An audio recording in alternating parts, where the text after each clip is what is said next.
23 years ago, I was a terrified 12-year-old girl shivering outside a Paris airport terminal, abandoned by my mother and sister, because I was quote-unquote ruining their vacation.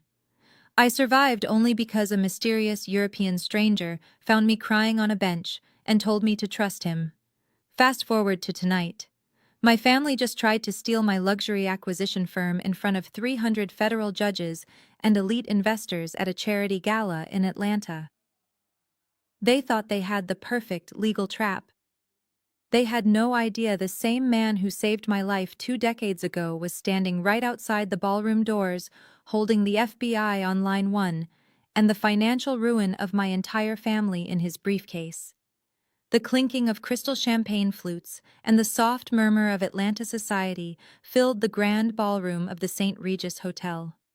It was my 35th birthday and the 5-year anniversary of the firm I built from the ground up. I stood at the clear acrylic podium adjusting the microphone, looking out at a sea of silk gowns and tailored tuxedos. I was halfway through my keynote speech about our new philanthropic initiative when the heavy mahogany doors at the back of the room swung wide open. My older sister Jasmine marched down the center aisle. She wore a striking emerald green gown that caught the flash of the event photographer's cameras. She did not look like a woman crashing a corporate event. She looked like a predator who thought she had finally cornered her prey. Jasmine climbed the short steps to the stage without breaking her perfectly glossed smile. She bypassed the event coordinator, waved off the security guard who stepped forward and walked straight up to my podium. The room fell into a confused, dead silence. Jasmine slapped a thick, heavy manila folder directly over my speech notes. She leaned into the microphone so her voice echoed through the massive room. "Happy 35th birthday, Naomi. I am so glad we could all be here tonight to celebrate you stepping down and handing the family business back to its rightful owner, me." A collective gasp rippled through the audience. Before I tell you exactly how I dismantled her delusion and sent her home with nothing but a federal indictment, let me know where you are watching from in the comments below. If you have ever had a toxic family member try to claim credit for your hard work and success, hit that like button and subscribe. You are going to love how this ends. I looked down at the manila folder resting on the podium. The top document was a power of attorney and a corporate restructuring mandate. It had official-looking embossed seals and thick blue ink signatures. It was designed to look incredibly intimidating to anyone who did not understand corporate law. I did not flinch. I did not step back from the podium. Growing up as the scapegoat in a family of narcissists teaches you one vital survival skill. You never show them fear because fear is their oxygen. I looked at Jasmine.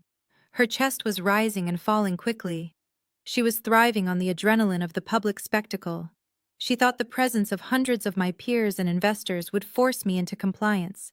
She thought I would fold simply to avoid a public scandal. That was always her signature move. Create a scene so uncomfortable that the victim gives in just to make the embarrassment stop. But I was not the terrified 12-year-old girl she left behind anymore. I was a chief executive officer.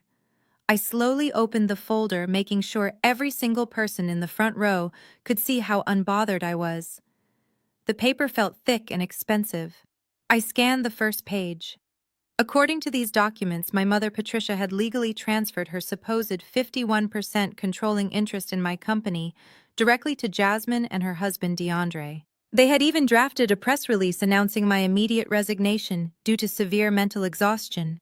The sheer audacity of it was almost impressive. Jasmine leaned closer to me, lowering her voice to a venomous whisper that the microphone barely caught. "Sign the acknowledgement page, Naomi. Do it now and we will let you keep your little corner office as a consultant.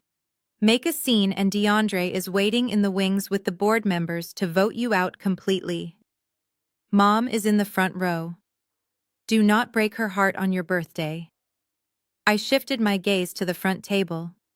Right on cue, my mother Patricia stood up. She was wearing her finest pearls and dabbing the corners of her eyes with a lace handkerchief, performing her favorite role for the wealthy donors sitting beside her. The heartbroken but supportive mother. For years, she had spun a web of lies to Atlanta high society, claiming my firm was a family venture that she had generously funded to give her youngest daughter a chance at success.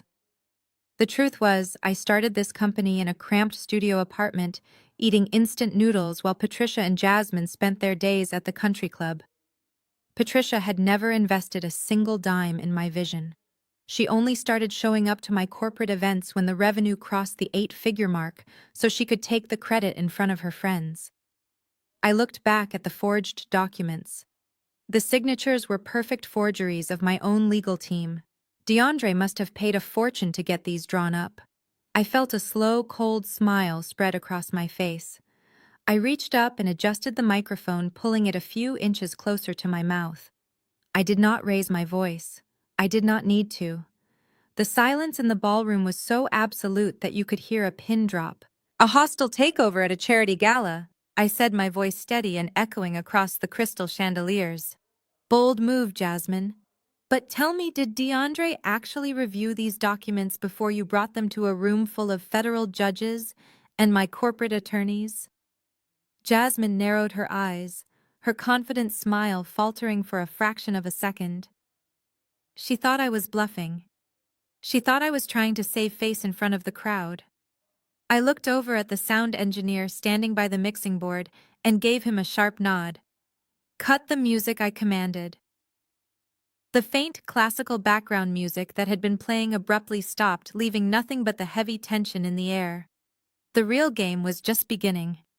I flipped to the second page of the packet, letting the heavy stock paper rustle into the microphone. They really went all out to make this look authentic. Jasmine stood there with her hands on her hips, looking incredibly smug. She expected me to crumble. She expected me to burst into tears and run off the stage just like I did when we were kids, and she would steal my science fair projects to claim as her own. "This is a durable power of attorney," I said, projecting my voice so it reached every corner of the grand ballroom. "Fascinating choice, Jasmine. And it claims to transfer Mom's 51% controlling interest to you and DeAndre. Let me ask you a very simple question. How can someone transfer equity in a company they do not own?" Jasmine let out a sharp, patronizing laugh that echoed in the quiet room. "Oh, Naomi, stop embarrassing yourself. Everyone in this room knows Mom provided the $2 million seed capital to get your little firm off the ground. It is her company. We are just formalizing the paperwork to protect the assets since you are clearly unstable." I looked out at the audience. Some of the investors were whispering to each other. This lie had been circulating in our social circle for 5 solid years. Patricia had spent countless afternoons at the Piedmont Driving Club sipping mimosas and telling anyone who would listen that she was my angel investor. She told the wealthy country club members that she mortgaged her own future to give her struggling youngest daughter a chance in the cutthroat corporate world. She told the board of the local hospital that she personally mentored me through my first commercial real estate deal. I turned my attention to Patricia, who was still putting on her tearful performance in the front row. "Seed capital," I repeated. "That is an interesting term for you to use, Mom, because 5 years ago I was living in a 400-square-foot studio apartment. I was eating instant ramen noodles and working 18-hour days to secure my first commercial real estate acquisition. I worked nights as a bartender just to pay for my real estate license while you bought Jasmine her third luxury sport utility vehicle. I actually slept in my car for 2 weeks when my apartment lease ran out, just so I could afford the legal fees to incorporate my business.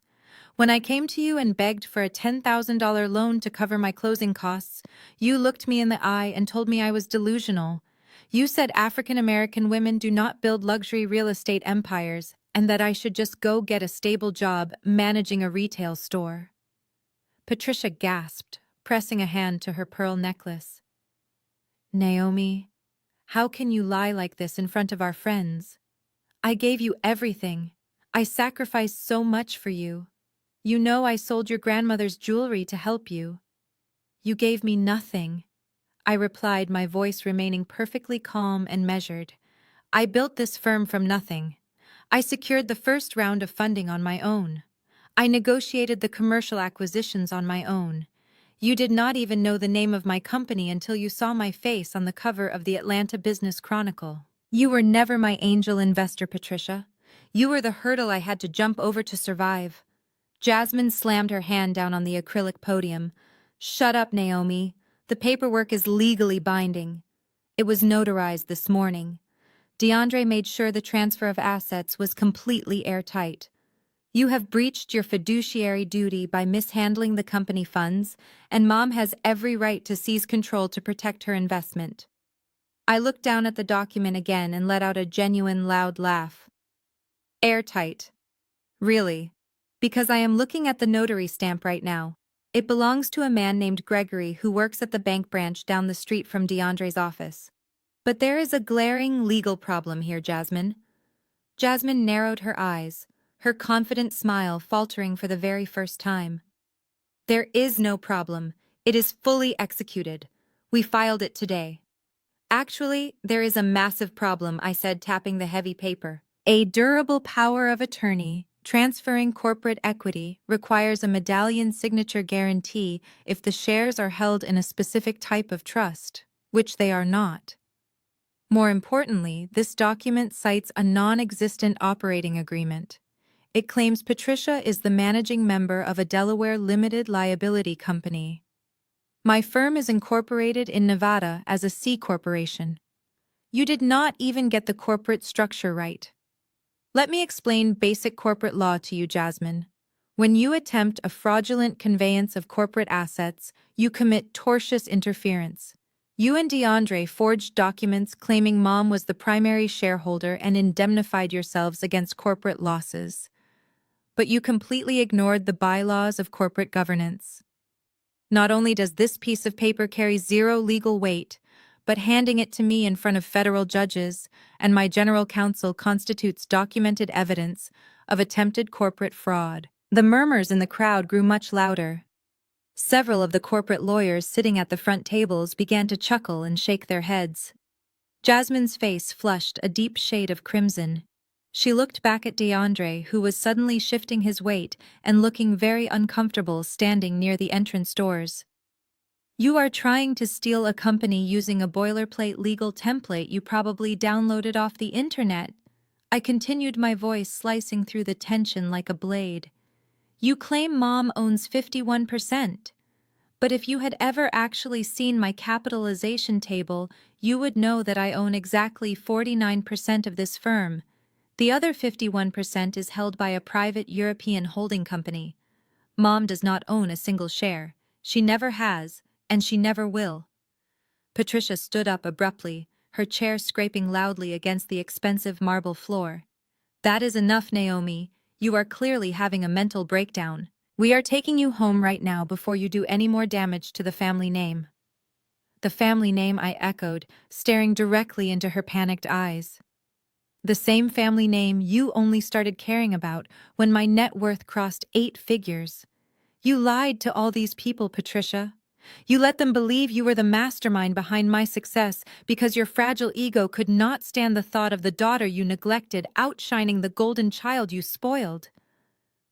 Jasmine pointed a manicured finger right at my face, her composure completely shattering. You are just stalling because you know you are finished. DeAndre has the corporate bank records. He has the proof that you have been mismanaging the company accounts. We are freezing your access tonight and firing your entire executive team in the morning. I leaned forward, resting my elbows on the podium. I was staring down a sister who had bullied me my entire life, and a mother who had enabled every single second of her cruelty. They thought their sheer audacity would force me to back down. They thought the threat of a public spectacle would make me surrender my life's work just to keep the peace. Freezing my access, I said softly, making sure the microphone caught the dark amusement in my tone. You really should have hired a forensic accountant before you planned a hostile takeover at a charity gala. Because if you had looked closely at the corporate accounts, you would have realized something very important about the supposed 51% you are trying so desperately to steal. I paused, letting the heavy weight of my words hang in the silent ballroom.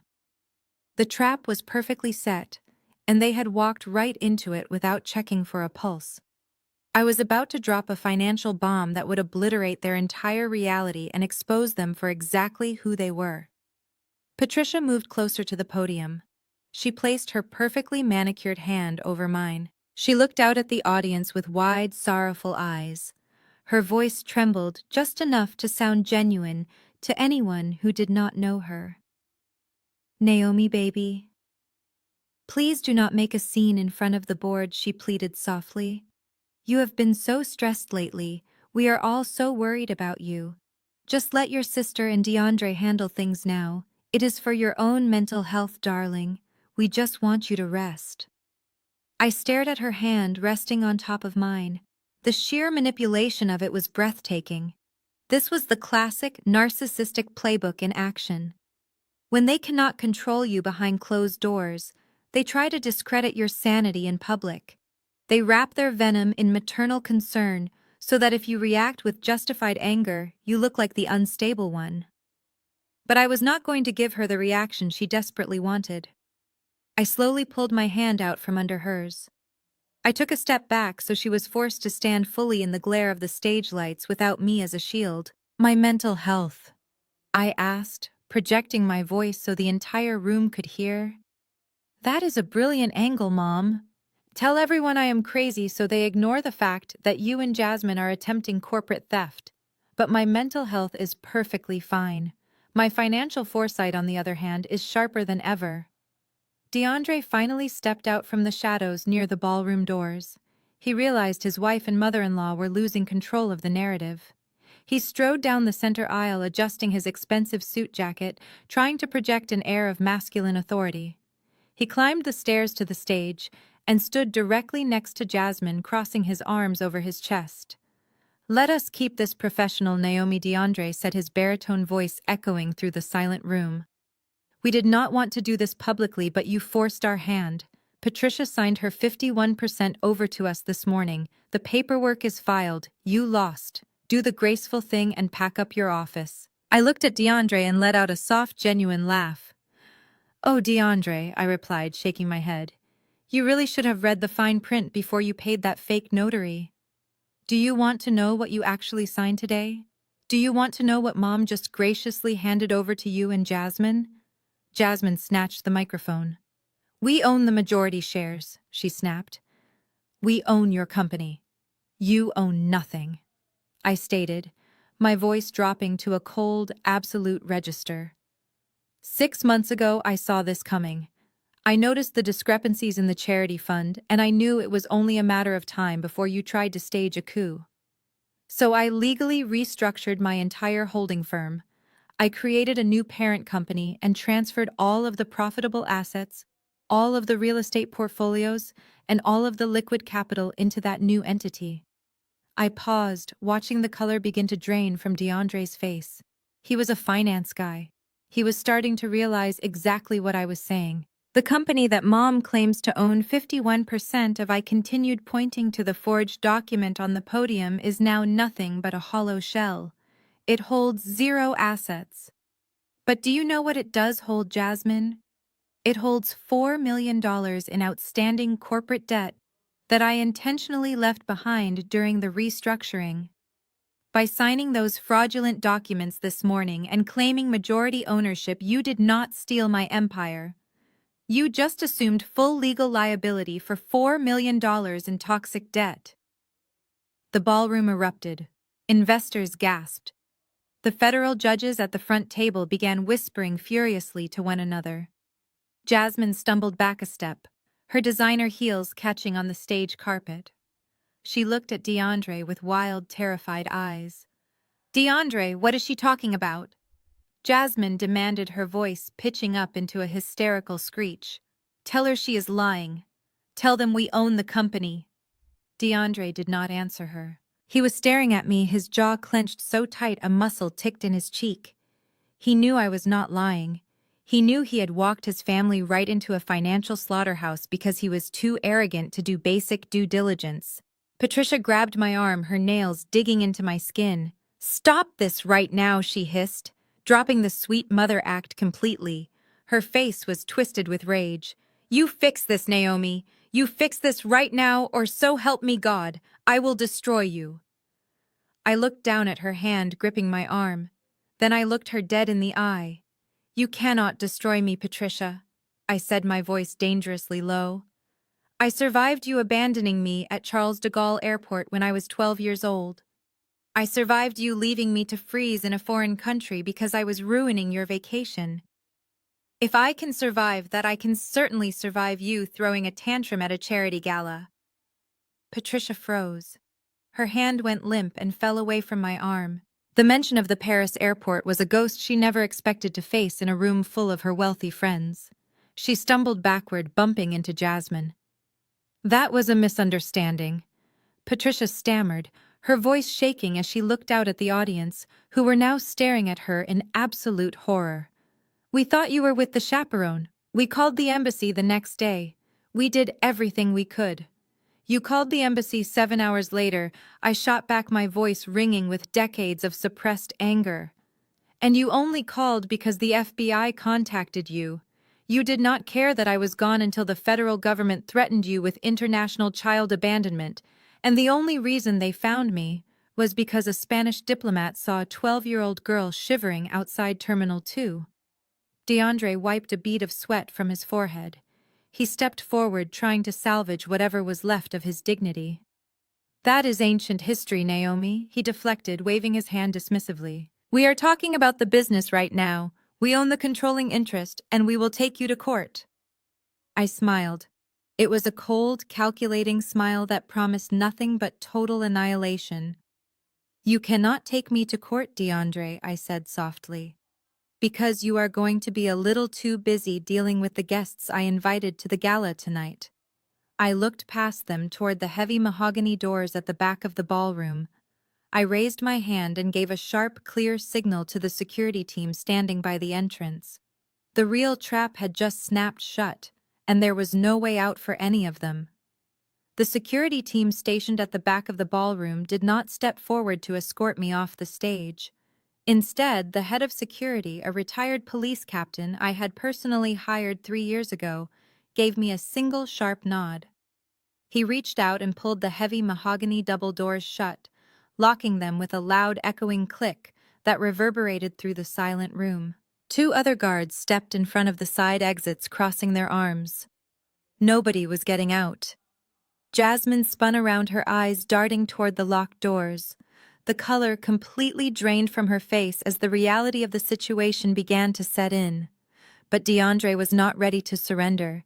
He was a man who had spent his entire life bullying his way through corporate boardrooms and relying on his physical presence to intimidate anyone who dared to question his authority. He was 6'3", a former college athlete, and he was used to women backing down when he raised his voice. He abandoned all pretense of professionalism. He marched directly toward the acrylic podium, closing the distance between us, until he was standing completely in my personal space. He planted his large hands flat on the transparent surface of the podium, looming over me. His chest heaved, and I could smell the sharp metallic scent of nervous sweat cutting through his expensive cologne. He leaned his face down so he was mere inches from mine, trying to force me to step backward. He did not use the microphone. Instead, his voice boomed across the silent ballroom, raw and aggressive. You think some fake story about a shell company and a security guard locking the doors is going to save you? Come on, Naomi. We have the majority shares. Patricia signed her 51% over to us this morning. You lost. Pack up. The crowd gasped. Several people in the front rows physically recoiled from the sheer aggression radiating off him. One of the federal judges sitting at the VIP table reached into his jacket pocket, likely pulling out his phone to call for law enforcement. DeAndre was unraveling in real time, completely blind to how unhinged he looked to the very investors he was trying to steal. I did not step back. I did not break eye contact. I held my ground and stared up into his furious eyes, letting a long, agonizing silence stretch between us. Bullies like DeAndre operate on a very simple algorithm. They apply pressure and they expect you to fold. When you do not fold, their entire system short-circuits. You are sweating, DeAndre. I said, my voice perfectly level and calm. I leaned a fraction of an inch closer to him, flipping the dynamic. You are sweating because you know I am telling the truth. You know you did not do a forensic audit of Mom's supposed shares before you drew up those forged documents, and now you are standing in front of 300 of the most powerful people in Atlanta, realizing that you just assumed $4 million of toxic corporate debt. Shut up, he hissed, his fingers gripping the edges of the podium so tightly his knuckles turned white. You are lying. You are trying to cause a panic. I am the new chief executive officer of this firm, and I am ordering you off this stage right now. I smiled. It was a cold, detached expression that made him flinch. You are not a chief executive officer, DeAndre. You are a parasite who married into a family that loves the illusion of wealth more than actual hard work. You ran your last two tech startups into the ground. You burned through $3 million of venture capital in less than 18 months. Did you really think I would not run a background check on my own brother-in-law? Jasmine stepped forward, grabbing DeAndre by the arm. Naomi, stop it, she pleaded, her voice trembling with panic. Just sign the papers and let us go. Stop humiliating him. I am not humiliating him, Jasmine, I replied, never taking my eyes off DeAndre. He is doing a fantastic job of that, all by himself. But since we are airing out the family laundry tonight, let us talk about why you are so desperate to steal my company. Because it is not just about greed, is it, DeAndre? It is about survival. DeAndre's jaw clenched. A muscle ticked frantically in his cheek. Do not say another word, Naomi, he growled, leaning even closer, his voice dropping to a dangerous whisper. I am warning you, step away from the microphone and walk out of here before I make you regret it. I reached out and tapped the microphone, ensuring it was perfectly positioned to pick up my next words. You owe $750,000 to an offshore sports betting syndicate, I announced, my voice ringing crystal clear across the ballroom. You have been secretly leveraging Jasmine's trust fund to pay off the interest, but the principal just keeps growing. And those creditors do not send polite letters from lawyers when you miss a payment. They send men who break things. That is why you forged these documents today. You needed to liquidate my company's assets by Friday to save your own skin. A collective murmur of shock rippled through the audience. Jasmine let out a sharp, strangled cry and let go of DeAndre's arms, staring at him in absolute horror. What is she talking about? DeAndre? Jasmine demanded, her voice rising in pitch. What gambling debt? You told me the trust fund money was going into a high-yield real estate portfolio. DeAndre ignored his wife. His eyes were fixed on me, filled with a toxic mixture of pure hatred and absolute panic. He raised his right hand, pointing a trembling finger directly at my face. You arrogant little brat! He sneered, his booming voice cracking under the pressure. I will tie you up in litigation for the next 2 decades. I will drain every single cent you have in legal fees until you are back to sleeping in your car. You think you are so smart, but you are nothing without this company. We own the controlling interest. The paperwork is legally binding. You are finished. He slammed his fist down on the acrylic podium, making the heavy manila folder jump. Several glasses clinked on the nearby tables from the vibration. It was a blatant display of physical intimidation designed to terrorize me into submission. He wanted me to shrink. He wanted me to show the crowd that I was intimidated by him. Instead, I picked up the forged power of attorney documents. I held them up perfectly under the bright stage lights for everyone to see. Then slowly and deliberately, I tore the thick paper straight down the middle. I tore it again and again, until the fraudulent legal documents were nothing but jagged pieces of trash in my hands. I dropped the shredded paper onto the floor, letting the pieces scatter across the stage right over DeAndre's expensive Italian leather shoes. I am finished, I asked, raising an eyebrow. I think you are confused about who is holding the cards tonight, DeAndre. Because while you were busy playing dress-up in a tailored suit and pretending to be a corporate titan, I was busy protecting my empire. I stepped out from behind the podium, completely eliminating the physical barrier between us. I stood toe-to-toe with him, refusing to let his size intimidate me. You wanted to play a high-stakes game with my life's work? I said, my voice icy and unwavering. You wanted to corner me in public and force me to hand over the keys to my kingdom. But you forgot the most important rule of business. Never try to execute a hostile takeover unless you know exactly who is sitting in the dark, waiting to protect the target. I turned my head and looked past him toward the locked mahogany doors at the back of the ballroom. The security captain caught my eye and nodded once more. He reached down and unclipped the heavy brass lock from the handles. He grabbed both doors and pulled them wide open. The true consequences of my family's actions had finally arrived. The heavy doors groaned as they swung open, revealing the brightly lit hallway outside the ballroom. Before the figures in the corridor could even step across the threshold, Jasmine panicked. She saw the flashing red and blue lights reflecting off the lobby windows and realized I was not bluffing about having security lock them in. She grabbed the edge of the podium, her knuckles turning white. "You cannot do this, Naomi!" she shrieked, her voice echoing frantically. "We are the majority shareholders. We own 51% of this company, and you cannot legally hold us hostage." I looked at her terrified face and I laughed. It was not a chuckle, but a loud, sharp laugh that rang out right in her face.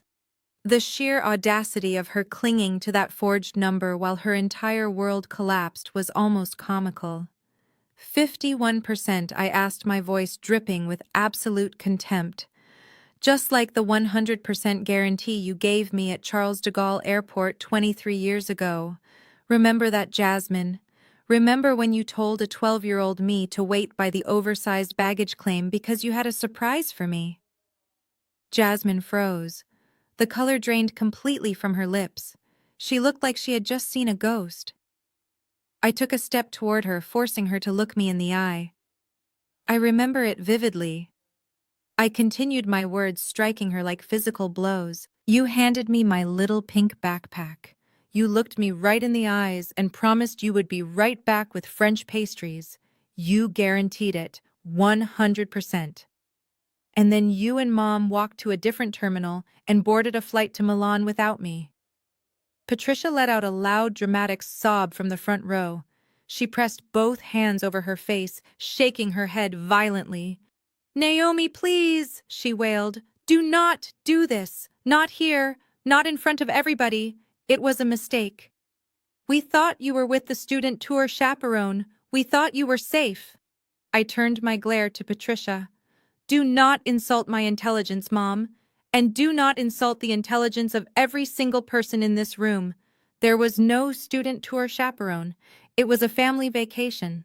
But the two of you scored last-minute VIP passes to a Fashion Week party in Milan, and you decided a 12-year-old girl was too much of a liability to bring along. So you dumped me at one of the busiest airports in the world like a piece of unwanted luggage." The ballroom was dead silent. You could feel the collective horror radiating from the guests. These were people who had children and grandchildren of their own. The idea of abandoning a child in a foreign country was incomprehensible to them. Patricia's carefully crafted image as the devoted, loving matriarch was burning to the ground right in front of her eyes. I waited by that carousel for 7 hours. I said, my voice steady, but carrying the weight of decades of unresolved pain. I was cold. I was hungry. I did not speak a word of French. I watched thousands of strangers walk past me while I clutched that pink backpack, praying my mother and sister had just gotten lost. I did not realize you had intentionally discarded me until the airport security guards found me crying on a bench. Patricia reached out her hand, trembling. "We called the embassy, Naomi. We called them the very next morning to find you. You called them because the FBI threatened you." I shot back, my tone merciless. "You did not call them out of love. You called them because a European diplomat found me outside Terminal 2 and escalated the situation to international authorities. The federal government informed you that if you did not return to Paris and claim your daughter, you would be arrested for child abandonment the second you set foot on American soil. You only came back for me to save yourselves from a prison cell." DeAndre was staring at Jasmine, his mouth slightly open. He had known me for 6 years, but he clearly had never heard this story. Jasmine had likely spun some sanitized version of my childhood, to him painting me as the difficult, rebellious sister, while she was the perfect golden child. Hearing the raw, ugly truth exposed her true nature even to her own husband. What does any of this have to do with the company? Jasmine deflected, her voice shrill and desperate. She was trying to pivot, trying to drag the conversation back to the forged documents scattered on the floor. That was 23 years ago. You cannot use childhood grievances to void a legal contract today. I shook my head slowly, marveling at her complete lack of a soul. It has everything to do with the company, Jasmine. Because the same breathtaking selfishness that allowed you to leave a child alone in Paris is the exact same selfishness that made you think you could walk into my gala and steal my life's work. You have always viewed me as collateral damage. You thought I was just an obstacle standing between you and the money you felt entitled to. I pointed down at the shredded power of attorney papers resting on DeAndre's shoes. You thought you could blindside me tonight because you still see me as that terrified 12-year-old girl waiting by the baggage claim. You thought I would be too scared of a public confrontation to fight back, but you forgot one crucial detail. I paused, letting the silence stretch for a long, dramatic moment. The girl you left in Paris died that day, I said softly, but with absolute finality. She realized that her own blood would rather throw her away than be mildly inconvenienced, so she stopped relying on her family, and she started building armor. Every single business deal I closed, every single dollar I made, I did it knowing that the people who were supposed to protect me were the ones I had to protect myself against. Jasmine backed away from the podium, her confidence entirely shattered. She was looking around the room searching for a friendly face, but she found none. The wealthy elite of Atlanta were staring at her with undisguised disgust. Even the people Patricia had spent years charming were whispering fiercely among themselves, shaking their heads. "You are a monster," Naomi Jasmine whispered, her voice breaking. "You set this whole thing up just to humiliate us." "I did not forge those documents, Jasmine," I reminded her calmly. "I did not force you to crash my birthday gala. I did not force DeAndre to gamble away your trust fund. And I certainly did not force Mom to lie about funding my empire. You dug this grave with your own bare hands. All I did was stop paying for the shovel." At that exact moment, the heavy footsteps that had been waiting outside the open mahogany doors finally stepped across the threshold. The tension in the ballroom snapped like a tight wire as the figures stepped into the light. But before the figures could fully emerge from the shadows of the hallway, DeAndre let out a desperate, guttural shout. He stepped right in front of Jasmine, physically blocking her, as if he could shield them both from the consequences walking through those doors. He threw his hands up in the air, addressing the crowd, and completely dismissing the horrifying revelation about my childhood abandonment. "This is a distraction," DeAndre yelled, his voice cracking under the immense pressure. He pointed a shaking finger at me. "She is trying to distract you with a 20-year-old sob story because she knows she is legally cornered. This is a corporate matter. I do not care what happened at an airport when you were a kid, Naomi. We filed the paperwork with the state at 8 o'clock this morning. You are legally obligated to hand over the banking tokens and the corporate seals right now." He was sweating profusely. Large droplets rolled down his forehead and soaked into the collar of his expensive custom-tailored shirt. He was trapped in a room with 300 of the most influential people in the city, and his only remaining strategy was to double down on the delusion. He was trying to pivot back to business, because business was the only language he thought he could still manipulate. I looked at him dead in the eye. I did not raise my voice. I let the absolute certainty of his destruction carry my words. "You filed the paperwork at 8 o'clock this morning," I repeated slowly, making sure every single syllable landed with maximum impact. "And my attorneys filed a Chapter 7 bankruptcy petition for that specific corporate entity at 4:30 yesterday afternoon." DeAndre froze. His hand, suspended mid-air pointing at me, slowly dropped to his side. His mouth opened, but no sound came out. "You own 51% of a shell company I bankrupted yesterday?" I stated, my voice echoing like a judge reading a final sentence. "When I restructured my assets 6 months ago, I intentionally left that original holding company open. I left it with the $4 million in toxic corporate debt and absolutely zero liquid assets. I knew Mom was too arrogant to read financial disclosures, and I knew you were too desperate to hire a forensic accountant. The ballroom was so quiet, you could hear the soft hum of the air conditioning vents. DeAndre was staring at me, his eyes wide with a terror so profound it almost looked like physical pain. "Do you understand what you did this morning, DeAndre?" I asked, tilting my head slightly. "By forging those documents and submitting them to the state registry, you did not just steal a worthless company. You officially registered yourself as the managing member and primary shareholder of an entity undergoing active bankruptcy liquidation. You signed an indemnification clause, taking full personal responsibility for its liabilities. You just committed financial suicide." Jasmine grabbed DeAndre by the shoulder, spinning him around to face her. "What does she mean?" Jasmine shrieked, her carefully maintained image completely disintegrating. "DeAndre, tell me she is lying. You said this was foolproof. You said the company was worth $40 million and we just had to file the transfer." DeAndre could not look at her. He was staring at the shredded pieces of the forged power of attorney resting on his shoes. He was a man who owed nearly $1 million to violent offshore bookies, and he had just legally attached his name to another $4 million of unpayable corporate debt. His breathing became shallow and erratic. "We can withdraw it." DeAndre stammered, his voice barely a whisper. He looked up at me, his eyes pleading. "We can call the state registry. We can say it was a clerical error. We will tear up the paperwork." "You cannot withdraw a fraudulent filing that has already been flagged by the Internal Revenue Service," I replied coldly. "The moment you submitted those forged signatures, you committed wire fraud and corporate espionage. The state registry automatically notified my legal team. The trap was sprung the second you walked into this building." Patricia pushed past Jasmine, her face pale and streaked with ruined mascara.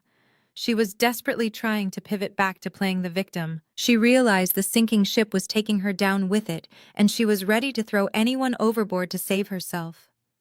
I did not know Patricia cried, turning to the audience and holding her hands up in surrender. I did not know what they were doing. DeAndre told me it was just standard paperwork to protect the family investment. I did not understand what I was signing. I am just a mother trying to help her children. They manipulated me. I reached under the acrylic podium and pulled out a second manila folder. This one was much thicker than the forgery Jasmine had slammed down earlier. I dropped it onto the transparent surface with a heavy thud. "Do not try to play the innocent victim, Mom," I said, my voice slicing through her pathetic performance. "Because this folder does not contain bankruptcy filings. This folder contains the forensic accounting of the company charity fund over the last 3 years." Jasmine stopped screaming at DeAndre and whipped her head around to look at me. The sheer panic in her eyes was intoxicating to witness. I opened the folder. "Let us talk about where the charity money actually went," I announced. "Because the generous donations from the people in this room were supposed to go toward building affordable housing in underserved communities. But instead, I found a trail of wire transfers moving hundreds of thousands of dollars into private accounts controlled by you, Patricia." Patricia took a step back, shaking her head violently. "No," she whispered. "That is a lie. It is all meticulously documented." I continued tapping the stack of bank statements. "You used the corporate charity fund to pay off DeAndre's gambling debts so his bookies would not break his legs. You used it to lease Jasmine's luxury sport utility vehicles. You even used it to fund your extravagant vacations to Europe. You stole from the charity you were parading around tonight." The reaction from the audience was immediate and explosive. The investors and philanthropists who had spent years listening to Patricia brag at the country club were now glaring at her with absolute disgust. Several people stood up from their tables, grabbing their coats and whispering angrily to one another. Patricia had not just embarrassed them, she had defrauded them. Her social standing, the only thing she truly cared about in this world, was being incinerated right in front of her. Jasmine lunged forward. She threw herself across the podium, reaching desperately for the folder containing the bank statements. She was screaming incoherently, her perfectly styled hair falling into her face. "Give me those!" she shrieked, her fingernails scraping against the acrylic. "You forged these. You are trying to frame us." She managed to grab a handful of the papers, pulling them toward her chest like a shield. She looked wild, entirely stripped of her fake aristocratic grace. But it did not matter. I had digital copies sent to every single board member and investor 10 minutes before I walked on stage. It was over. The dominoes had fallen exactly as I planned. The narcissistic facade had shattered, revealing the greedy, desperate parasites hiding underneath. The alliance between my mother, my sister, and my brother-in-law was fracturing into pieces as they realized they were all going down. And that was when the heavy footsteps in the hallway finally entered the ballroom. The figures who had been waiting patiently just beyond the threshold stepped fully into the bright light of the crystal chandeliers. They were not hotel security. They were not event coordinators. They were 4 men and 2 women, wearing dark suits with gold badges clipped to their belts. The Federal Bureau of Investigation had arrived. The 6 agents moved in perfect synchronization down the center aisle of the ballroom. Their dark suits stood out in stark contrast to the glittering evening gowns and tuxedos of my guests. The murmurs that had been building in the room instantly died. You could hear the soft squeak of the agents' rubber-soled shoes against the polished marble floor. Jasmine saw the gold badges, and a sudden twisted smile spread across her face. She was so completely detached from reality that she actually believed the authorities were there to save her. She stepped out from behind DeAndre and pointed a manicured finger directly at my chest. "It is about time you got here," Jasmine shouted, her voice echoing in the silent room. "Arrest her immediately. She is committing corporate fraud. She just admitted to bankrupting our company and stealing our assets. We have the legal paperwork proving we are the majority owners." The lead agent, a tall woman with steel gray hair and a completely unreadable expression, did not even look at Jasmine. She walked straight up to the edge of the stage and stopped. She looked at the shredded pieces of the forged power of attorney resting on the floor, and then she looked up at me. "Naomi," she said, her voice professional and calm. "Do you have the documents we discussed?" I nodded and picked up the 2 manila folders from the acrylic podium. The first one contained the clean digital copies of the forged transfer documents they had filed with the state that morning. The second contained the forensic accounting of the charity fund embezzlement. I walked to the edge of the stage and handed them down to her. "Everything is there," I said loud enough for the entire room to hear. The time-stamped filings from the state registry proving fraudulent conveyance, and the bank routing numbers tracing the stolen charity funds directly to offshore accounts and private luxury car dealerships. Jasmine dropped her hand. Her twisted smile vanished, replaced by a look of sheer incomprehension. "What are you doing?" she demanded, looking between me and the lead agent. "She is the one stealing from us. We own 51% of this firm." I turned back to face my sister and my brother-in-law. The sheer surgical precision of the trap I had laid for them was finally coming into full view, and I wanted every single business leader in this room to understand exactly what happens when you try to cross me. "You do not own a firm." "Jasmine," I said, my voice projecting clearly over the microphone, "let me break down the financial reality of your situation so there is absolutely no confusion before you leave this building in handcuffs. 6 months ago, I realized Mom was getting careless with her lies. I noticed DeAndre asking entirely too many questions about my liquid assets at family dinners. I knew you were planning a hostile takeover, so I executed a corporate restructuring maneuver known as a drop-down transaction." The ballroom erupted in a low hum of whispers. The federal judges and corporate attorneys in the audience immediately recognized the term. They knew exactly how ruthless and brilliant a properly executed drop-down transaction could be. "I created a brand new holding company incorporated in Delaware," I explained, pacing slowly across the stage. "I transferred all of the intellectual property, the vendor contracts, the real estate portfolios, and the liquid capital from the original Nevada company into the new Delaware entity. I did it entirely legally, paying all necessary capital gains taxes and filing every disclosure with the Securities and Exchange Commission. DeAndre was breathing so heavily, his chest heaved with every breath. He was a finance guy, and the absolute horror of his mistake was finally connecting in his brain. The original Nevada company, the one Mom falsely claimed to own 51% of, was left open and active, I continued. But I stripped it of every single asset. The only thing left inside that corporate vehicle was a $4 million balloon payment due to a commercial lender. It was a debt I intentionally left behind, knowing it was tied solely to that specific entity. A senior partner at a prestigious Atlanta law firm sitting at the VIP table actually let out a loud bark of laughter. He could not contain his amusement at the sheer scale of DeAndre's incompetence. "You saw an outdated tax return from 2 years ago, DeAndre," I said, looking right at him. "You saw a company valued at $40 million and you got greedy. You were so desperate to pay off your offshore bookies that you did not even bother to pull a current schedule of assets. You did not check the employer identification numbers. You just forged a document claiming Mom was transferring her phantom shares to you." "We are protected," DeAndre stammered, taking a step backward. His voice was trembling so violently he could barely form the words. "We are protected by the corporate veil. It is a limited liability company. We are not personally responsible for corporate debt." "Under normal circumstances, you would be right," I agreed, nodding slowly. "But you were not operating under normal circumstances. You were operating under extreme panic. When you filed that forged power of attorney with the state registry this morning, you bypassed standard corporate governance. To force the transfer through without my signature, you signed a personal indemnification clause. You officially guaranteed the assets of the company."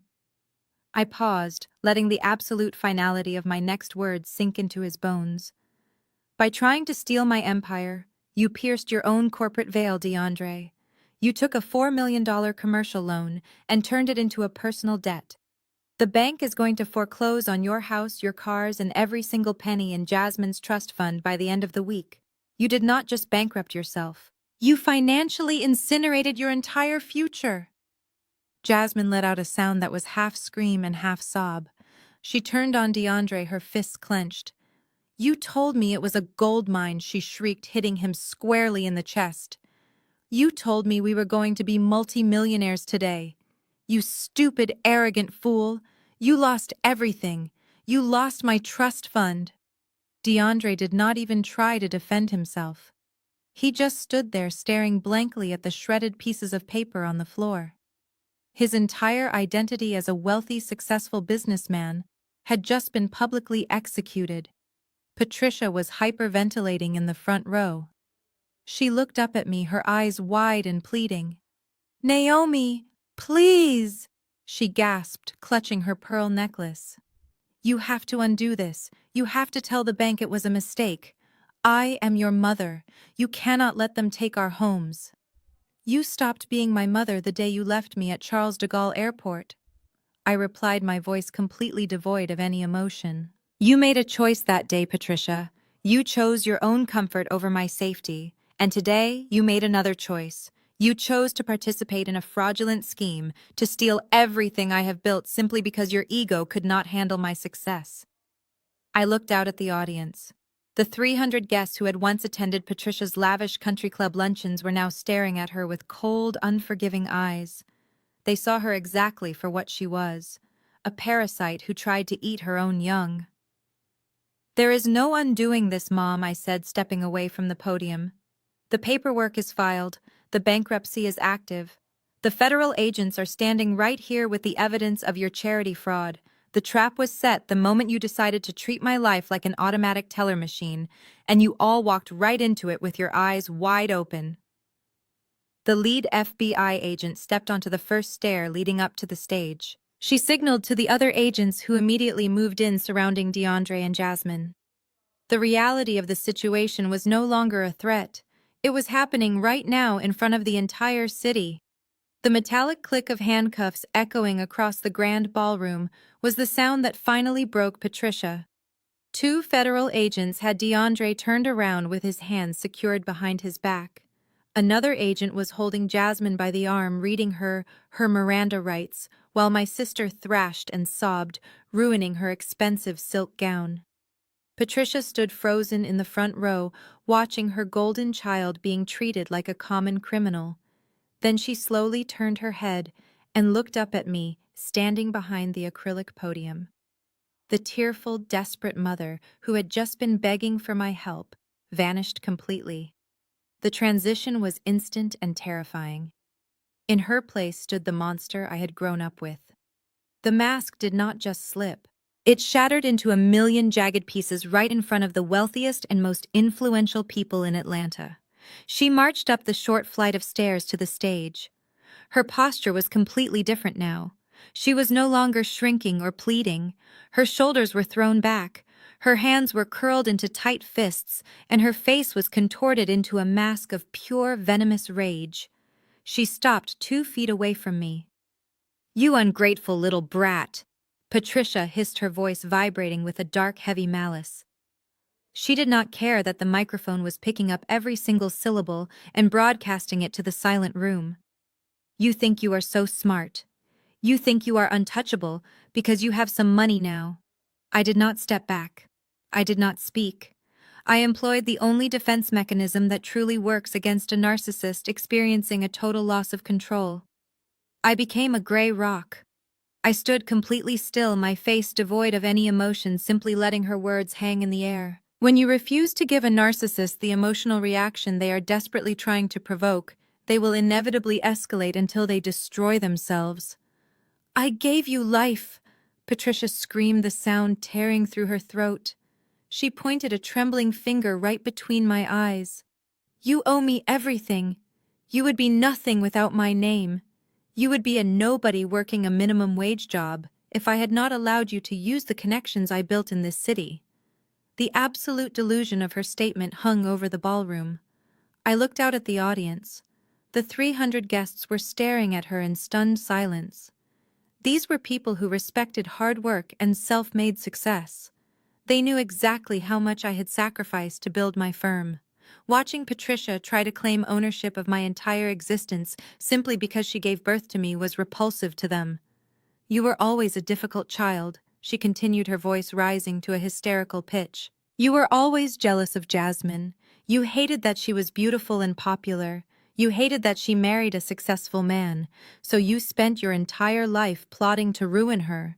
You set up this entire company just to trap us. You are evil, Naomi. You are a cold, heartless sociopath, and I wish to God I had left you in Paris permanently." A collective gasp swept through the front tables. The president of the Piedmont Driving Club, a woman Patricia had spent the last 5 years desperately trying to impress, physically recoiled and covered her mouth with her hand.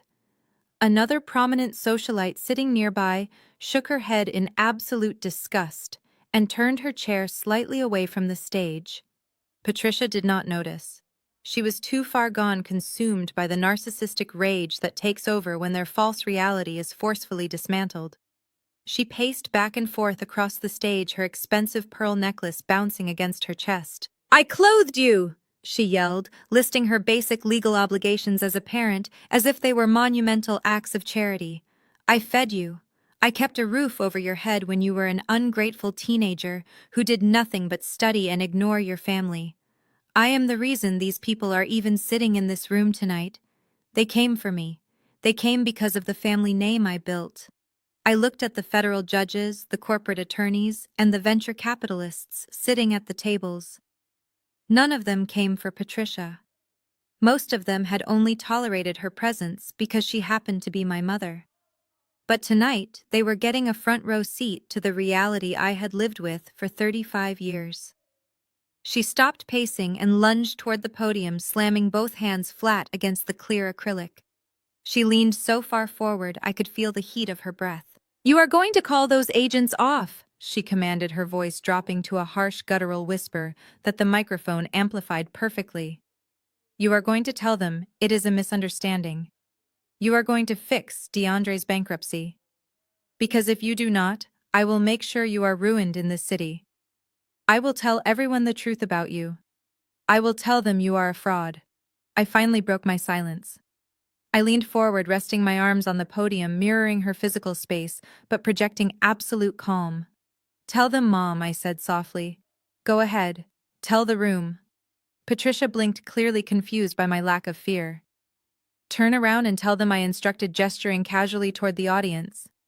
Tell the hospital board directors how you stole from a charity fund meant for affordable housing to pay for your trips to Europe. Tell the federal judges how you helped forge a power of attorney to steal a company you never invested a single dime in. Tell the investors how you abandoned your youngest daughter in a foreign country to attend a fashion party. I am sure they are dying to hear your version of the truth. Patricia slowly turned her head and looked out at the ballroom. For the first time since she had marched onto the stage, the thick fog of her rage began to clear just enough for her to process her surroundings. She saw the faces of the Atlanta elite staring back at her. There was no sympathy in their eyes. There was no understanding. There was only raw, unfiltered contempt. She saw her wealthy friends whispering to each other, their expressions tight with judgment. She saw the people she had spent decades brown-nosing and manipulating looking at her as if she were a disease. The social standing she had worshipped her entire life, the reputation she had sacrificed her own daughter to maintain, was reduced to ashes in less than 5 minutes. No, she whispered, taking a trembling step back from the podium. No, you do not understand. She is lying to you. But nobody was listening to her anymore. The spell was broken. She had shown them the monster behind the manicured smile, and there was no way to put the mask back on. By trying to publicly humiliate me, she had executed her own social suicide. I watched her shoulders slump. The terrifying, venomous predator deflated, turning into a small, pathetic woman standing alone on a brightly lit stage. She looked desperately toward Jasmine, but Jasmine was already being escorted toward the side exit by the federal agents, her hands cuffed securely behind her back. DeAndre was following right behind her, his head bowed in total defeat. Patricia was completely, utterly alone. The family she had manipulated and weaponized to serve her own ego had been dismantled. The golden child was going to a federal holding cell. The wealthy son-in-law was facing absolute financial ruin. And the scapegoat, the daughter she had thrown away, was standing tall behind a podium, holding the keys to an empire she could never touch. She looked back at me one last time, her eyes filled with a mixture of hatred and profound despair. But I had nothing left to say to her. The silence in the room was my final verdict. But Jasmine was not finished. Even with the federal agents surrounding her, she refused to accept the reality of her own destruction. She violently jerked her shoulders, twisting away from the agent who was trying to secure her handcuffs. The sudden movement caught him off guard just long enough for her to break free. She lunged toward the stage, her face twisted into a mask of pure desperation. She scrambled up the short flight of stairs, ignoring the fact that her expensive silk dress was tearing at the hem. "You set us up!" she screamed, her voice cracking as she pointed a trembling finger at me. "Those digital files you sent to the board of directors are fake. You hacked our personal accounts. You manufactured those numbers to make us look guilty, but you cannot prove anything in a real court of law." I looked down at her. She was clinging to the edge of the clear acrylic podium like a drowning woman desperately searching for a life raft. "I did not need to hack anything, Jasmine," I said, my voice perfectly calm and measured. I reached onto the lower shelf of the podium and pulled out a secondary folder. This one was not a thin manila envelope. It was a thick, heavy binder bound in black leather. It contained the physical master copies of the forensic audit. I lifted it high enough for the entire room to see before I dropped it directly onto the transparent table. The heavy thud echoed through the microphone, making Jasmine physically flinch. "Let us look at the certified evidence," I stated, opening the heavy cover. Because the digital files were just the executive summary. "These are the certified bank records signed and notarized by the Chief Financial Officer of the Cayman Islands Trust you thought was completely untraceable. It shows the exact internet protocol addresses you used when you authorized the transfers from the company charity fund to DeAndre's illegal sports betting syndicate. Jasmine stared at the massive stack of financial records. The embossed seals of the international banks and the official stamps of the federal auditors stared back at her, proving that her crimes were meticulously documented. I turned the page, my movements slow and deliberate. Here are the routing numbers Mom used to wire money from the Affordable Housing Initiative directly to her personal checking account.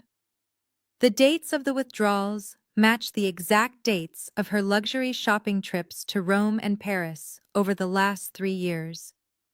And here are the vehicle identification numbers for the 3 sports cars you leased under the guise of corporate company vehicles. You used money meant for underprivileged families to upgrade your leather seats, Jasmine. No! She shrieked, throwing her hands over her ears as if blocking out my words would somehow make the evidence disappear. You forged them. You paid someone to make these up. It is a lie. You are trying to frame us because you are jealous. She lunged forward, throwing her upper body across the podium to physically snatch the folders away from me. Her manicured nails scraped loudly against the acrylic surface.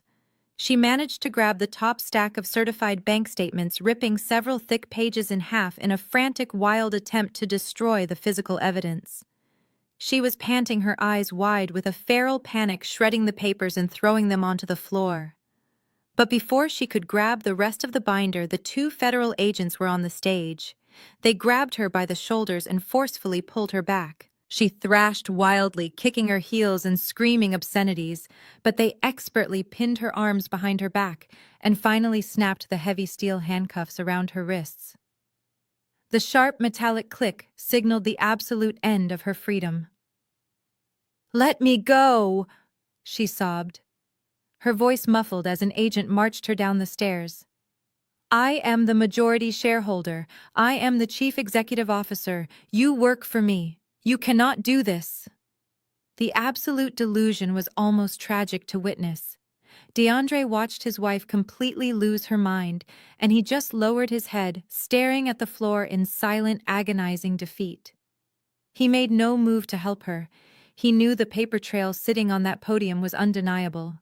He knew they were both going to federal prison. Patricia, seeing Jasmine officially in handcuffs, let out a piercing wail from the front row. She rushed toward the center aisle, but another agent stepped directly into her path, holding up a firm hand. "Ma'am, step back," the agent warned, his tone leaving absolutely no room for negotiation. Patricia ignored him.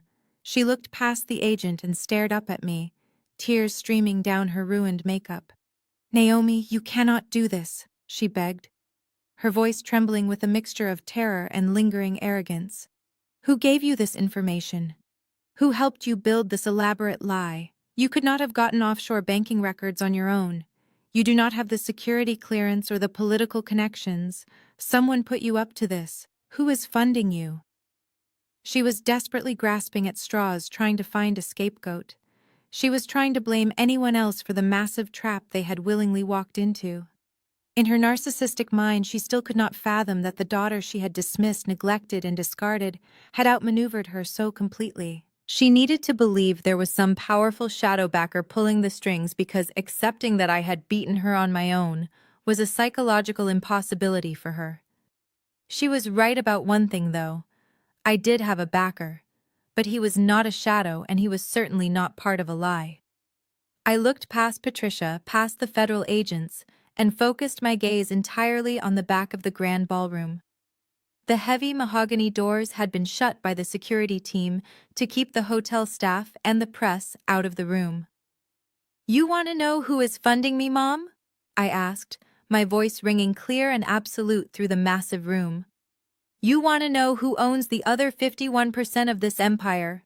You want to know who handed the Federal Bureau of Investigation the exact account numbers you used to steal from my company?" The entire ballroom fell so silent that the only sound was Jasmine quietly sobbing in the corner. Every single guest, every investor, and every family member turned their heads to look toward the back of the room, following my gaze. Right on cue, the grand ballroom doors violently swung open. They did not just open, they crashed against the wall stops with a thunderous, deafening boom that made every single person in the room jump. The heavy brass handles rattled against the wood as the true architect of their downfall finally stepped out of the shadows and into the brilliant light of the crystal chandeliers. The men who walked through those heavy mahogany doors were not hotel security, and they were not part of the event staff. The first man to step into the bright light of the ballroom was the special agent in charge of the Atlanta field office of the Federal Bureau of Investigation.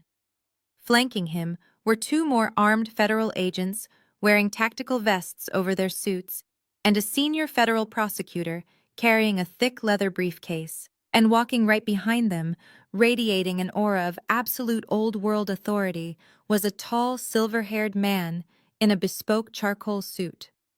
Jasmine, even with her wrists securely bound in heavy steel handcuffs, let out a sharp, desperate laugh.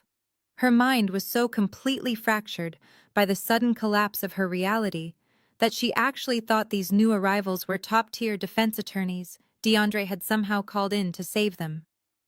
She looked at the senior federal prosecutor, and a smug, arrogant smirk spread across her tear-stained face. "It is about time you got here," Jasmine yelled, her voice echoing shrilly across the silent ballroom. "Tell these agents to take these cuffs off me right now. Arrest Naomi. She is the one committing corporate fraud. She just admitted to bankrupting our company and hiding the assets. We are the majority owners. We have the paperwork to prove it." The special agent in charge completely ignored her. He did not even glance in her direction. He walked straight up to DeAndre, who was still staring blankly at the shredded forged documents resting on his expensive Italian leather shoes. DeAndre, the special agent, said, his voice carrying the heavy, uncompromising weight of the United States government. "You are officially under arrest for conspiracy to commit wire fraud, bank fraud, and interstate embezzlement." The agent turned to Jasmine, who was suddenly struggling against the cuffs again.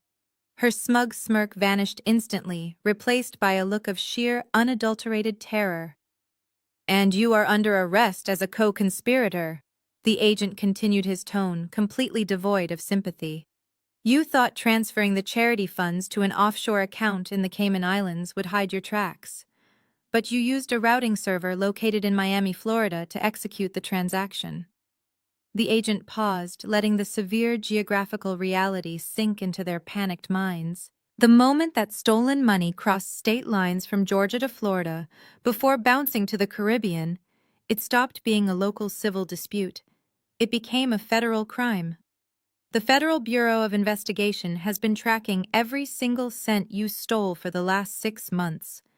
Absolute panic finally set into the villains. The delusional armor Jasmine had been wearing completely dissolved. She was not going to a local precinct where she could post bail and sleep in her own custom king-sized bed. She was going to a federal holding facility.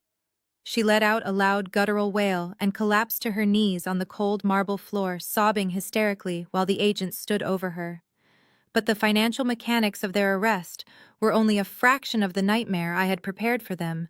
The true devastation was standing right behind the federal agents.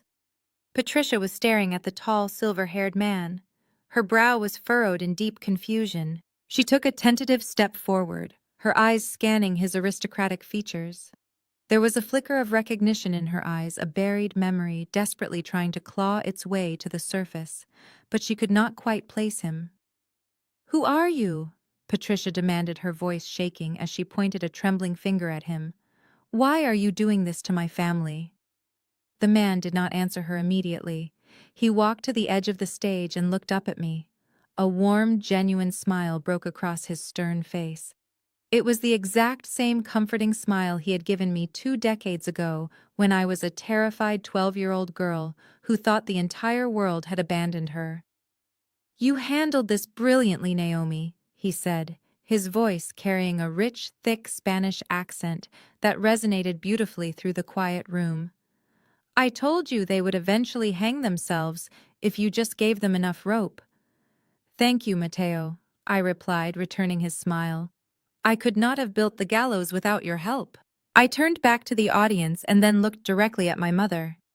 "Patricia, let me introduce you to the man who owns the other 51% of my holding company." This is Matteo Navarro. He is currently a senior diplomat representing the European Union, but you might remember him differently. Patricia stared at him, the color completely draining from her face. Her breathing stopped, making her chest freeze mid-inhale. Matteo stepped forward, standing so close to Patricia that she had to crane her neck to look up at him. He looked down at her with an expression of such profound disgust that it made her physically shrink away from him. "It has been 23 years," Patricia Matteo said, his voice dropping to a low, dangerous register, "but I have a very good memory. The last time we spoke, you were sitting in an interrogation room at Charles de Gaulle Airport. You were wearing a white silk scarf, and you were furious that the airport police had pulled you off your connecting flight to Milan." A collective gasp rippled through the audience. The wealthy guests finally connected the dots. This was the stranger. This was the man who had found me abandoned at the airport and changed the entire trajectory of my life. "No," Patricia whispered, shaking her head frantically. "No, it cannot be. That is impossible." Matteo ignored her desperate denial. "You told the French authorities that leaving your 12-year-old daughter alone in a foreign country was just a simple misunderstanding." He continued, his words striking her like physical blows. "You played the victim perfectly. But when the police officers left the room to get you a glass of water, you leaned over to your husband and whispered something I have never forgotten." Matteo paused, making sure the entire ballroom was hanging on his every word. "You said she is just a difficult child and we did not want her ruining our trip," Matteo repeated, quoting the exact phrase Patricia had used all those years ago. "You did not know that the Spanish diplomat sitting in the corner of the room spoke perfect English. You did not know that I heard exactly how little you valued the incredible girl you had brought into this world." Patricia covered her mouth with both hands, tears streaming down her ruined makeup. She was utterly trapped by her own past. There was nowhere left to run, and no one left to lie to. "I watched you walk out of that airport with Naomi, Matteo," said his voice filled with a cold, righteous anger. "I watched you yank her by the arm and scold her for causing a scene. And I made a promise to myself that day. I promised that I would keep an eye on that brilliant, resilient little girl. I promised that if she ever needed a lifeline, I would be there to provide it." Matteo turned to face the audience, addressing the hundreds of wealthy investors who had been duped by Patricia for years. "I am not just an angel investor," he announced proudly. "I am the man who hired the private investigators to track DeAndre's gambling debts. I am the man who handed the federal prosecutors the offshore banking records. I funded Naomi's first company because I knew she had the brilliance to succeed, and I knew her toxic family would eventually try to steal everything from her." He turned his attention back to Patricia, who was swaying slightly on her feet, looking like she was about to faint from the sheer public humiliation. "You told the police she was a difficult child," Matteo said, his voice echoing with absolute finality. "You threw her away because she was an inconvenience to your selfish lifestyle. But look at her now, Patricia. Look at the empire she built while you were busy pretending to be a decent mother. She is not a difficult child. She is a titan, and you are nothing but a criminal standing in her shadow." The absolute silence that followed Matteo Navarro's declaration was deafening. The heavy weight of his words hung in the air, pressing down on Patricia, until she looked like she might physically collapse. Then a wave of hushed whispers swept through the grand ballroom. The corporate titans, the federal judges, and the venture capitalists in the room were not just staring at him because of his dramatic speech. They were staring at him because they finally recognized exactly who was standing in front of them. Matteo was not just a senior diplomat. He was the former Spanish Minister of Economy and the current chairman of a massive European sovereign wealth fund. He was a man who moved global markets with a single phone call. He was a billionaire whose face occasionally graced the cover of international financial magazines. DeAndre, staring at Matteo, felt his knees practically buckle. The arrogant bullying posture he had maintained all evening vanished completely. "You," DeAndre whispered, his voice hollow and raspy, barely carrying over the murmurs of the crowd. "You are the European Holding Company." Mateo turned his piercing gaze toward DeAndre. His expression was one of absolute unyielding disdain. "I am Mateo," confirmed, adjusting his tailored charcoal suit jacket. "When Naomi came to me 5 years ago with a brilliant business plan and a request for seed capital, I did not hesitate. I knew her work ethic, I knew her brilliance, but I also knew exactly who her family was." Mateo took a slow, measured step toward DeAndre.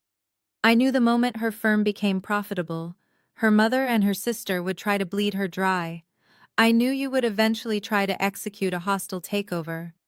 So I insisted on taking a 51% controlling interest on paper. We placed the shares in an irrevocable trust based in Geneva. It was designed specifically as an impenetrable fortress against greedy, incompetent parasites, exactly like you." Jasmine, struggling violently in her handcuffs, tried to push her way forward. Her expensive silk dress was torn and her makeup was smeared across her face, making her look completely deranged. "You cannot do this," she shrieked, looking wildly at Mateo. "You are a diplomat.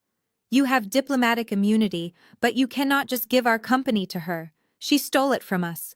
We are her family. You have to give us our share. We are entitled to that money."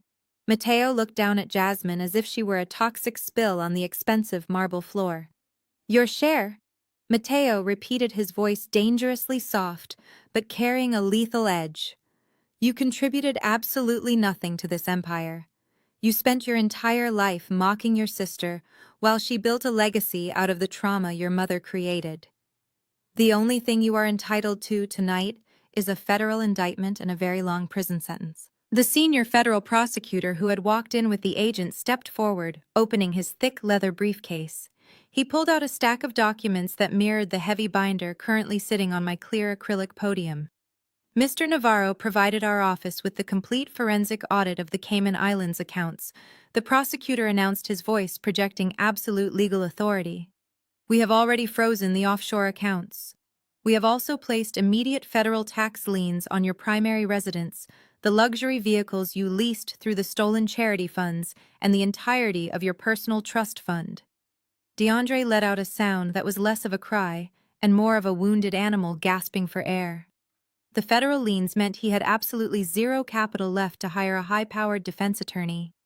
He was going to face a complex federal wire fraud and money laundering trial with a public defender. He slowly sank to his knees right there on the stage, the reality of his total financial annihilation crushing whatever was left of his pride. Patricia stood trembling, her hands clutching her pearl necklace so tightly the string looked ready to snap. She looked back and forth between me and Mateo. Her carefully constructed universe, where she was the center of attention and the source of all my success, had completely collapsed. She realized that I had never needed her. She realized that I had found a mentor, a protector, and a true parent in a stranger at an airport while she was busy pretending to be a mother for the cameras. "You planned this from the beginning," Patricia choked out, her eyes darting frantically around the room looking for anyone who might pity her. "You set us up to be arrested in front of all these people. You wanted to ruin me. You wanted to destroy our family name." I stepped down from the podium and walked until I was standing right beside Mateo. "I did not set you up, Mom," I replied, my voice echoing with quiet, absolute certainty. "I simply stopped protecting you from the consequences of your own actions. You forged corporate documents. You embezzled charity funds meant for underprivileged families. I just made sure the right people were watching when you finally decided to pull the trigger." Mateo placed a reassuring hand on my shoulder. It was a gesture of genuine parental pride, something I had never once received from the woman standing a few feet away. He taught me how to read balance sheets when I was 20 years old. He taught me how to negotiate commercial leases. But most importantly, he taught me that shared DNA does not equal loyalty. "She has operated with nothing but integrity," Mateo stated, addressing the entire ballroom, but keeping his eyes locked on Patricia. "She gave you every opportunity to walk away tonight. When you approached the podium, she explicitly asked you if DeAndre had reviewed the documents. She gave you a chance to stop, but your greed was louder than your common sense." The crowd murmured in loud agreement. They had all heard me warn Jasmine and Patricia. They had all watched my family arrogantly dismiss the warning and double down on their blatant theft. There was absolutely no sympathy left in the room. The high society elite of Atlanta are ruthless when it comes to financial fraud.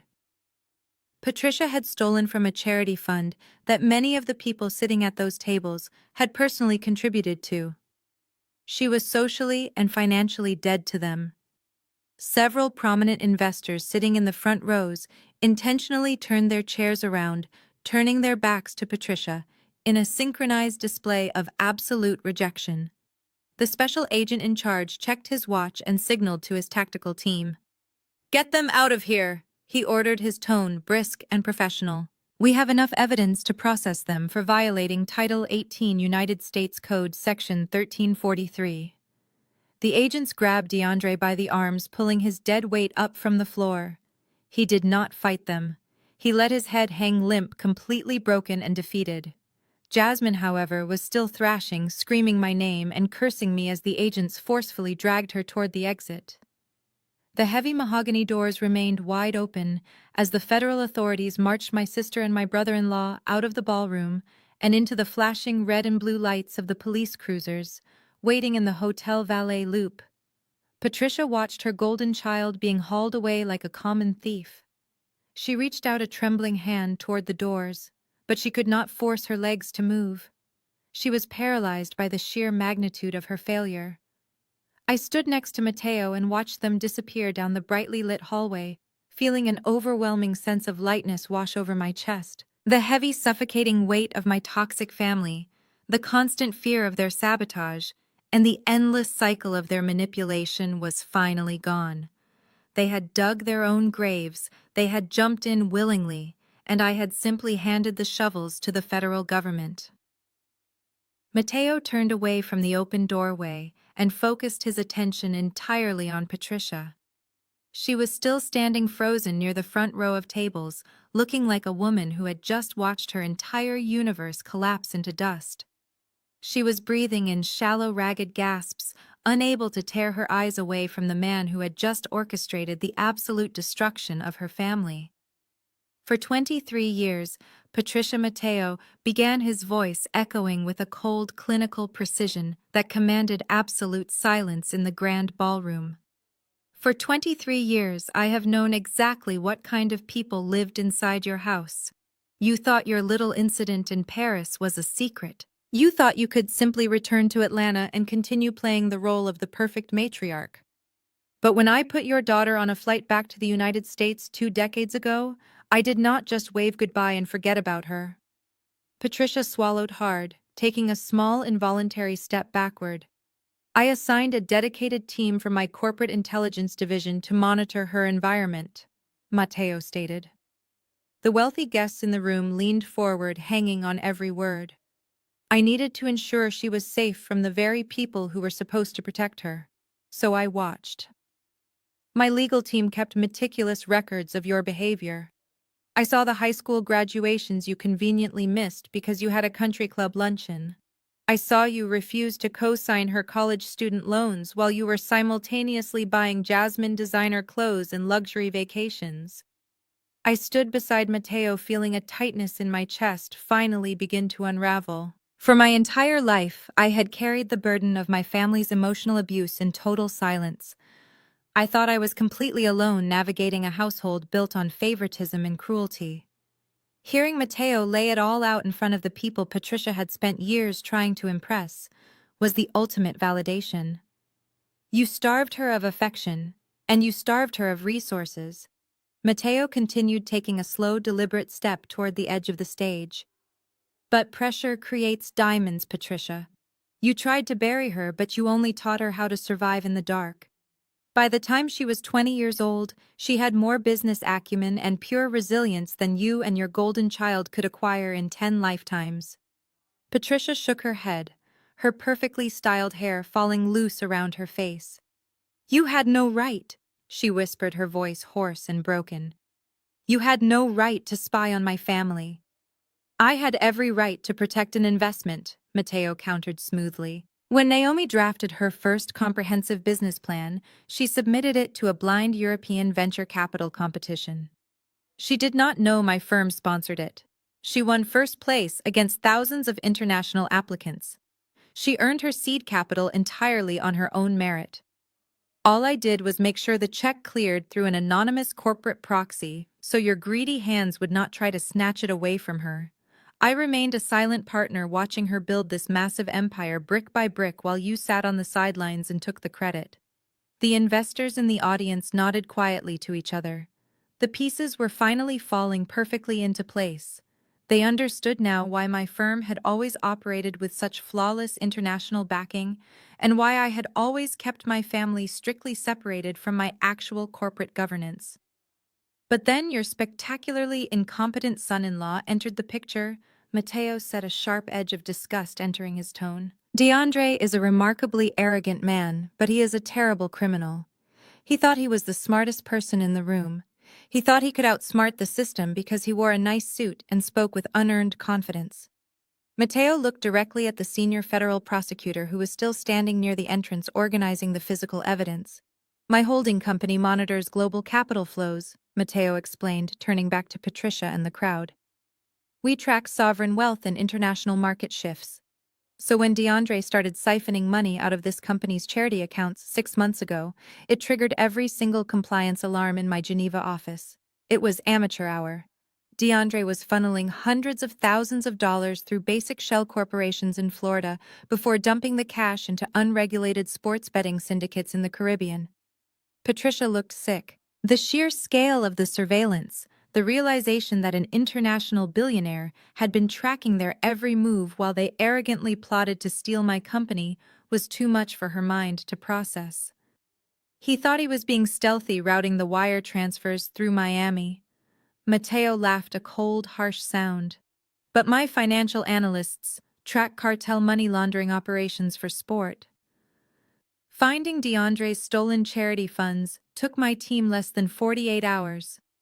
We traced every single cent right back to the internet protocol addresses registered to your personal home network, Patricia. I watched my mother physically shrink. The aristocratic posture she had maintained for decades was gone. She was just a small, terrified woman facing the devastating consequences of her own boundless greed. I did not just tip off the authorities, Matteo announced, his voice rising with absolute authority.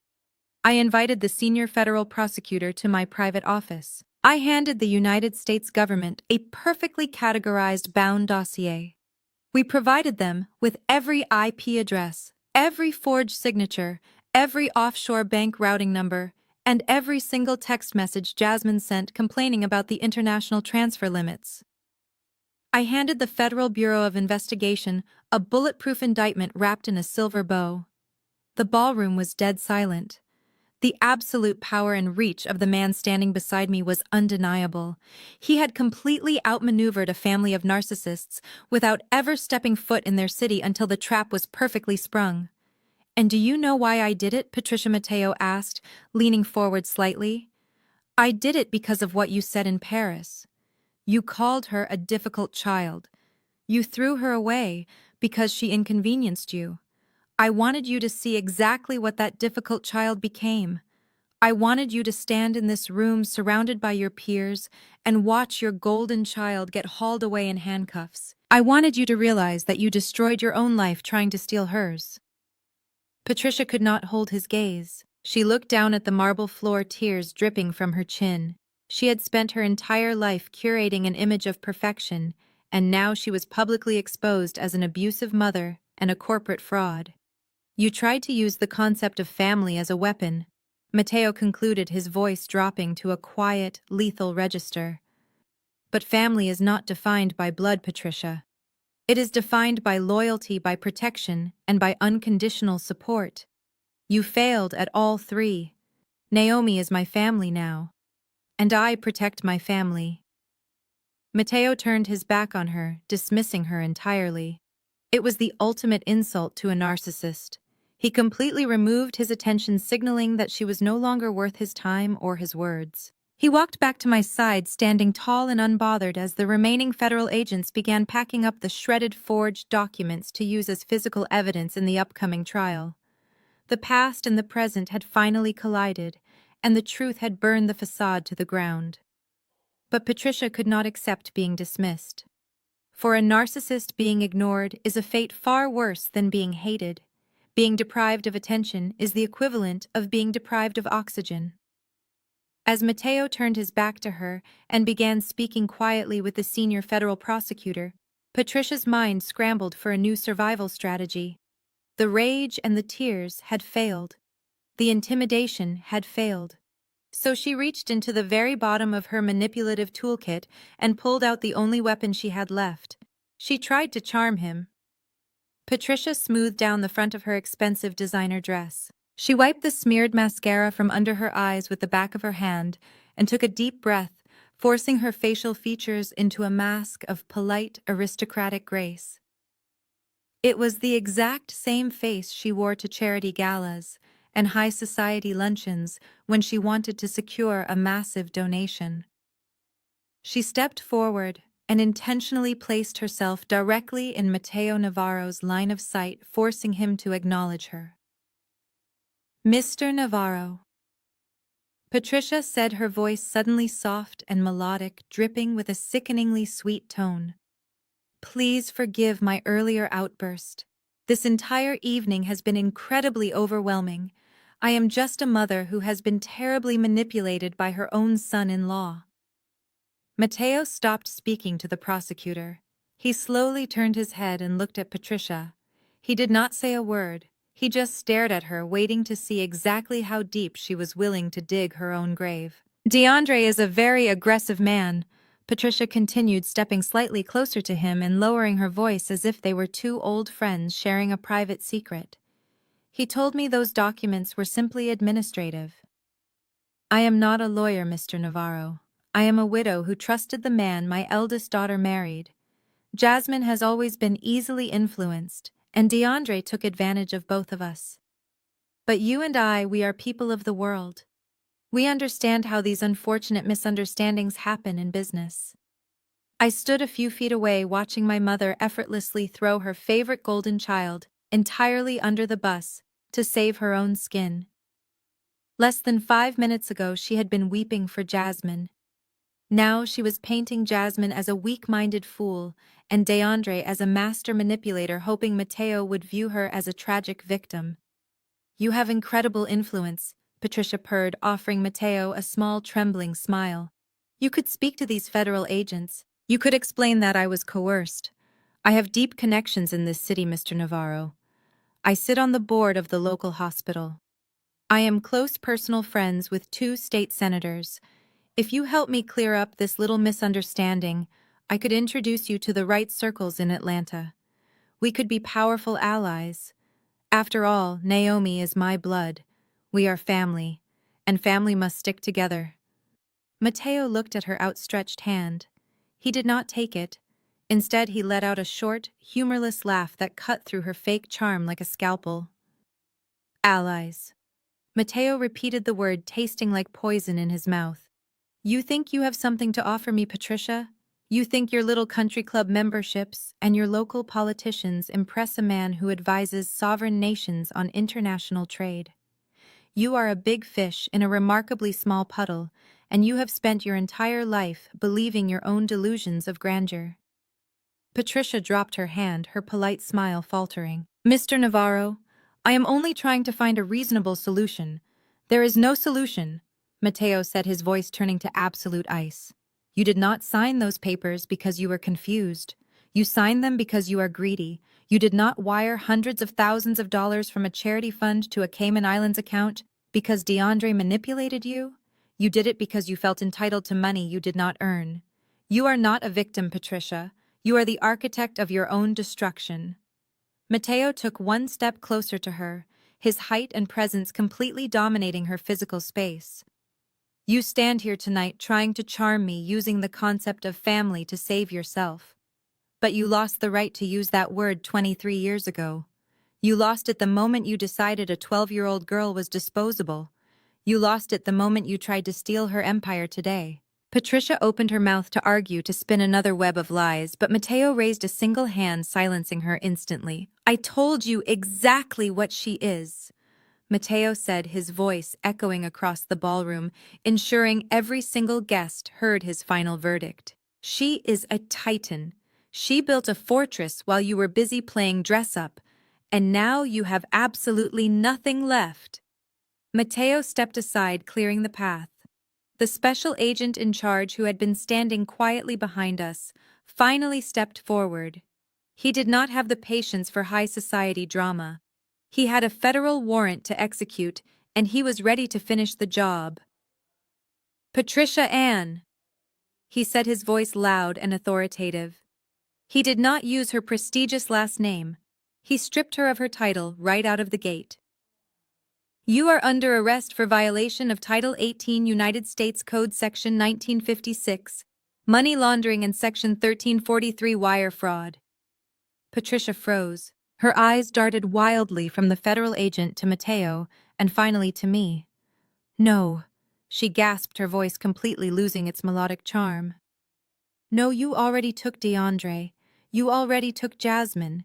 You cannot take me. I am a respected member of this community. I am a philanthropist. You are a thief, the federal agent corrected bluntly, reaching to the back of his belt. And the community you claim to respect is sitting in this room watching you go to jail. Please turn around and place your hands behind your back. Patricia backed away, shaking her head violently. Naomi, she screamed, her voice cracking. Naomi, tell them to stop. Tell them I am your mother. You cannot let them do this to me. I will be ruined. I will never be able to show my face in this city again. I looked at the woman who had tormented me for 3 decades. I looked at the woman who had made me feel worthless, unlovable, and invisible. I felt no pity. I felt no sadness. I only felt a profound, overwhelming sense of peace. You ruined yourself, Mom, I said quietly but firmly. I am just letting you experience the consequences. The federal agent stepped forward and grabbed Patricia by the left arm. She tried to pull away, but he expertly twisted her wrist behind her back. Another agent stepped up and grabbed her right arm, securing it alongside the left. Patricia struggled, twisting her shoulders in a frantic attempt to escape. Get your hands off me, she shrieked, her voice echoing off the crystal chandeliers. Do you know who I am? I will have your badge. I will sue this entire department.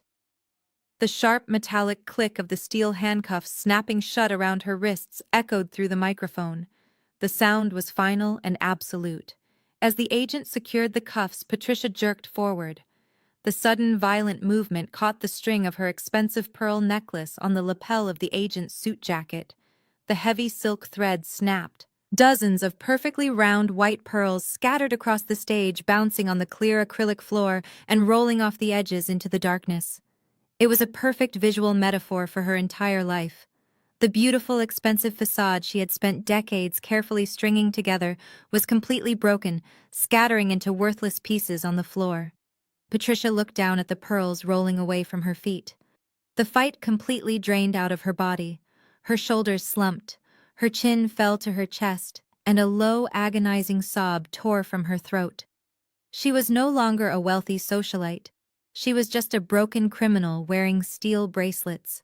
The agents did not give her time to mourn her jewelry.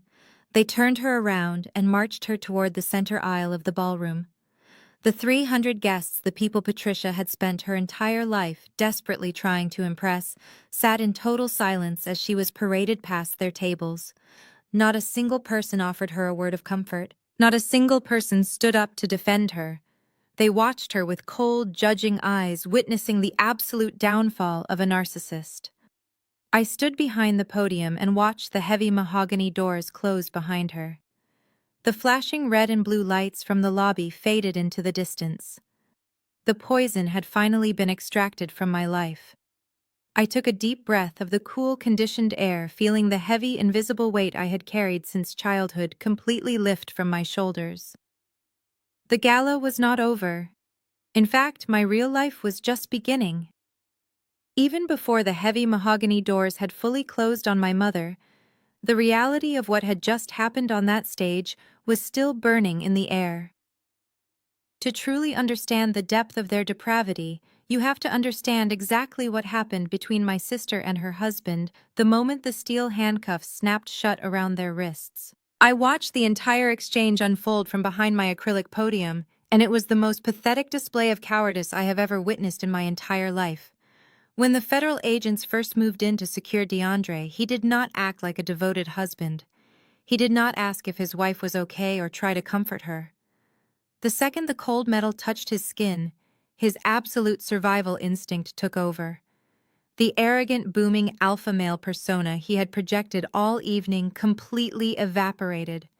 He instantly transformed into a desperate, cornered rat, willing to chew off his own limbs to escape the trap. "I want a deal," DeAndre shouted, his voice echoing frantically across the ballroom, while the special agent patted him down for weapons. "I want full immunity. I can give you everything on the Cayman Islands accounts. I can give you the passwords and the encrypted ledgers." The special agent did not stop his search. He simply raised an eyebrow, looking at DeAndre with utter professional contempt. "You are in no position to negotiate a deal right now," the agent replied, his tone flat and unyielding. "I was just a pawn," DeAndre pleaded, twisting his neck to look frantically at the senior federal prosecutor standing nearby. He pointed a trembling finger directly at his wife. "She was the mastermind. Jasmine is the one who stole the charity funds. It was all her idea." Jasmine, who had been thrashing against the grip of another agent, suddenly froze. The tears of panic streaming down her face stopped, instantly replaced by a look of profound shock. She stared at her husband, the man she had conspired with to ruin my life, completely unable to comprehend what he had just done. The golden child facade, the illusion of their perfect, wealthy marriage, shattered into a million irreparable pieces right there on the gala floor. "I did not authorize those transfers," DeAndre continued, his voice rising in a desperate pitch. "Jasmine had the access codes to the company accounts. She forged the signatures on the wire transfers. She manipulated me into filing the power of attorney today because she was furious that Naomi was more successful than her. She told me Naomi was stealing from the family trust. She told me we had a legal right to take the company. I just filed the paperwork. I am a victim of her manipulation. I will testify against her in federal court today if you let me go." The silence in the ballroom was absolute. The 300 guests, the wealthy elite of Atlanta, were watching a marriage implode in real time. They were witnessing the true nature of toxic relationships. Toxic families do not have loyalty. They only have alliances of convenience built on shared greed and shared victims. The very second that alliance is threatened, they will tear each other apart without a single moment of hesitation. Jasmine let out a sound that I can only describe as feral. It was a high-pitched screech of pure, unadulterated rage. "You spineless, pathetic coward!" Jasmine shrieked, her voice tearing through the room. She lunged at him, her hands cuffed behind her back, looking like a wild animal completely untethered from reality. The federal agent holding her had to plant his feet firmly to keep her from physically throwing herself at DeAndre. "You think they are going to believe you?" Jasmine spat, her face contorted with fury. "You owe over $1 million to violent criminals. You begged me to help you steal the charity money because the men you owe threatened to come to our house. You cried on our kitchen floor begging me to save your life." She turned her head, addressing the federal agents and the prosecutor. Her eyes were wide and frantic, a woman realizing she was going down and deciding to drag everyone into the abyss with her. "He has a burner phone hidden in his golf bag," Jasmine yelled, desperate to offer up better information than he did. "He uses it to place illegal offshore bets. He forged his own tax returns for the last 4 years. He does not even have a real job. He just steals from my trust fund to pretend he is a venture capitalist. I will tell you where he hides the cash." DeAndre's face turned a violent shade of red. "Shut your mouth, Jasmine," he roared, completely losing whatever tiny shred of composure he had left. "I will tell you everything," Jasmine screamed over him, determined to secure her own plea deal. He has a safe deposit box at the downtown bank branch registered under his cousin's name. That is where he put the initial wire transfers from the Affordable Housing Fund. He was planning to flee to Dubai if the corporate takeover failed today. He bought the plane tickets yesterday. The crowd let out a collective gasp. Fleeing the country was a massive escalation. DeAndre panicked, realizing she was handing the federal government every single piece of evidence they needed to put him away for decades. "She is a pathological liar," DeAndre yelled, pulling against his handcuffs. "She has a storage unit leased under her maiden name on the west side of the city. It is filled with the assets she bought using the embezzled money. Artworks, luxury watches, designer jewelry. She was hiding the assets from her own mother. She spent $200,000 of stolen charity money on a wardrobe makeover just last month." DeAndre sneered at her, his eyes filled with absolute venom. "You wanted the company because you are nothing, Jasmine. You were embarrassed that your little sister is a self-made millionaire while you are nothing but a dependent who leeches off everyone around you. You could not even execute a simple document transfer correctly.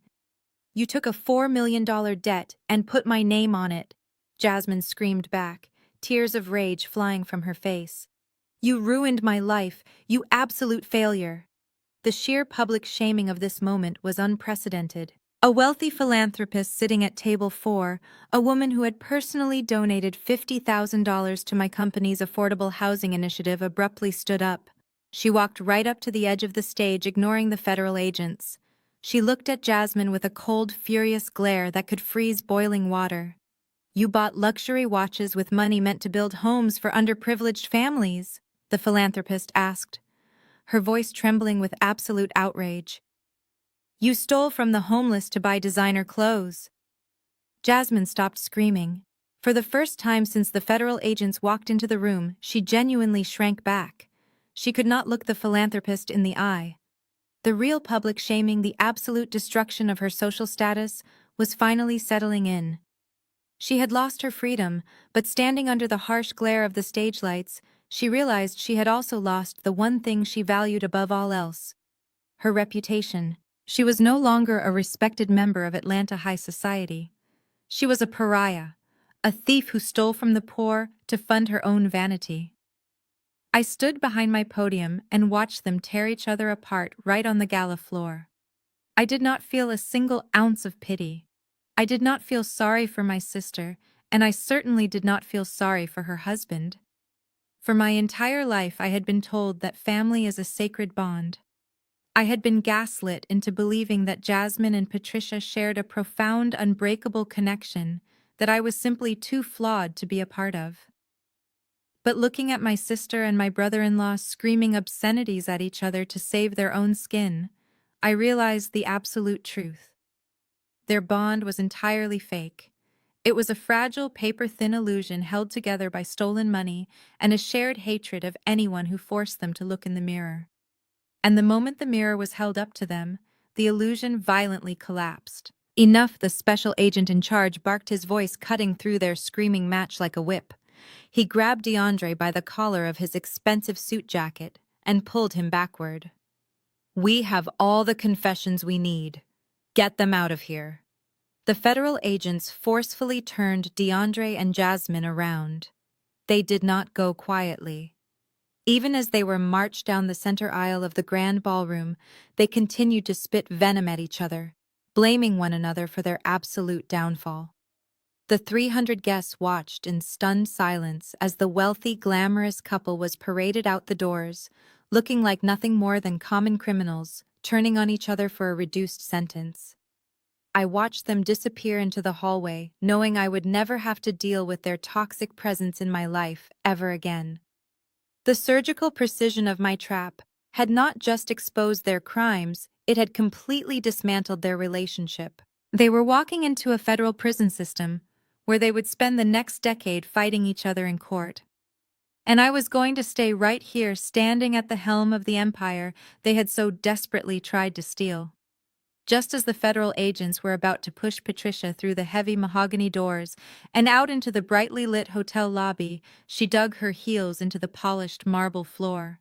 She threw her entire body weight backward, forcing the two agents to abruptly halt their momentum. Her designer heels skidded against the stone, leaving dark scuff marks on the pristine surface. She twisted her neck around, her eyes wide and bloodshot, frantically searching the room, until her gaze locked onto me standing behind the acrylic podium. She had exhausted her rage. She had exhausted her charm. Now she was falling back on the final desperate weapon that toxic families always use when every other manipulation tactic has failed. The biological guilt trip. "Naomi, please!"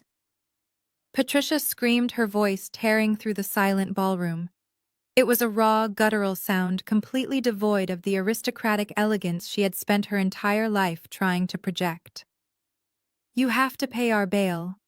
You cannot let your sister go to a federal holding facility. You cannot let them lock me in a cell. We are your family, Naomi. We are blood." I looked at her. I did not flinch, and I did not look away. For 35 years, that word had been used as a weapon against me. Blood was the excuse they used to demand my obedience. Blood was the justification for their cruelty. Blood was the reason I was supposed to quietly accept being treated like a second-class citizen in my own home while they paraded around pretending to be royalty. I stepped out from behind the podium. I walked down the short flight of stairs to the main floor of the ballroom. I did not walk alone. Mateo Navarro stepped forward, falling perfectly into stride right beside me, and as I walked down the center aisle toward the back doors, the people sitting at the front tables stood up and joined us. My chief financial officer stepped into the aisle. The senior partners of my legal team stepped forward. Two of the federal judges who had mentored me early in my career stood up and flanked my right side. I was walking toward the woman who had given birth to me, but I was surrounded by the people who had actually helped me survive. My true peers, my chosen family. I stopped 10 feet away from Patricia. The federal agents tightened their grip on her arms, ready to drag her out, but I raised a single hand, asking for just one more moment. The agents paused, respecting the absolute authority I had commanded in that room. "We are blood," Patricia sobbed, her tears dripping onto the collar of her ruined dress. "You cannot do this to your own blood. Blood did not keep me warm in Paris." "Patricia," I said, my voice perfectly level, carrying clearly through the silent hallway. "Blood did not come looking for me when I was a 12-year-old girl shivering outside a foreign airport terminal. Blood did not pay for my first commercial real estate license. Blood did not stay up for 48 hours straight, reading corporate tax codes so I could build this company from nothing." Patricia shook her head violently, unable to accept the reality that her ultimate guilt trip was having absolutely zero effect on me. "You loved the idea of blood, when it meant you could steal from my charity fund to pay for your luxury vacations." I continued, taking one deliberate step closer to her. "You loved the idea of blood when you thought it gave you the right to crash my birthday gala and forge documents to steal my empire. But the moment the Federal Bureau of Investigation walked through those doors, your loyalty to your blood disappeared." I just watched DeAndre try to sell Jasmine to the government for a reduced sentence. I just watched Jasmine try to send her own husband to prison to save herself. "Please, Naomi." Patricia begged, her voice dropping to a pathetic whisper. "I have nothing left. I do not have a lawyer. The government froze the bank accounts. Where am I supposed to go?" "You are going to a federal holding facility," I stated coldly. "And after that, you are going to face a federal judge. But let me be absolutely clear about your living situation. The luxury condominium you have been living in for the last 3 years, the one you bragged to all your country club friends about owning, is a corporate asset belonging to my firm. I allowed you to live there rent-free because I felt a lingering sense of obligation. That obligation died tonight." Patricia gasped, her eyes widening in absolute horror. "My corporate attorneys have already drafted the eviction notices," I explained, my words acting as the final nails in the coffin of her fake aristocratic life. "Tomorrow morning my legal team will oversee the packing of your belongings." Your designer clothes, your shoes, and whatever is left of your jewelry will be boxed up and sent to a public storage unit in the industrial district. I will pay the rental fee for exactly 30 days. After that, it is the property of the facility. You cannot throw me out on the street, Patricia wailed, struggling weakly against the handcuffs. I am your mother. You lost the right to call yourself my mother. A very long time ago, I replied, my voice completely devoid of any emotion. You are just a woman who shares my DNA and tried to orchestrate my financial ruin. I will not pay a single cent toward your bail. I will not hire a defense attorney for you. I will not send you money in prison. I leaned in just slightly, ensuring she could see the absolute, unwavering finality in my eyes. This is the end of our relationship, Patricia. Do not call my office. Do not have a public defender reach out to my lawyers. Do not write me letters from your cell. Do not ever contact me again. I did not wait for her to respond. I did not want to hear another excuse, another lie, or another desperate manipulation. I had delivered my final ultimatum and set a boundary made of solid steel. I turned my back on her. For a narcissist, there is no greater punishment than the withdrawal of attention. They can handle hatred. They can handle anger. They can even handle public screaming matches because it means they are still the center of your universe. But they cannot handle absolute cold indifference. Turning my back on her was the ultimate psychological execution. No, Patricia screamed, her voice reaching a hysterical, shattering pitch. Naomi, look at me. Look at me. I did not look back. I did not even turn my head.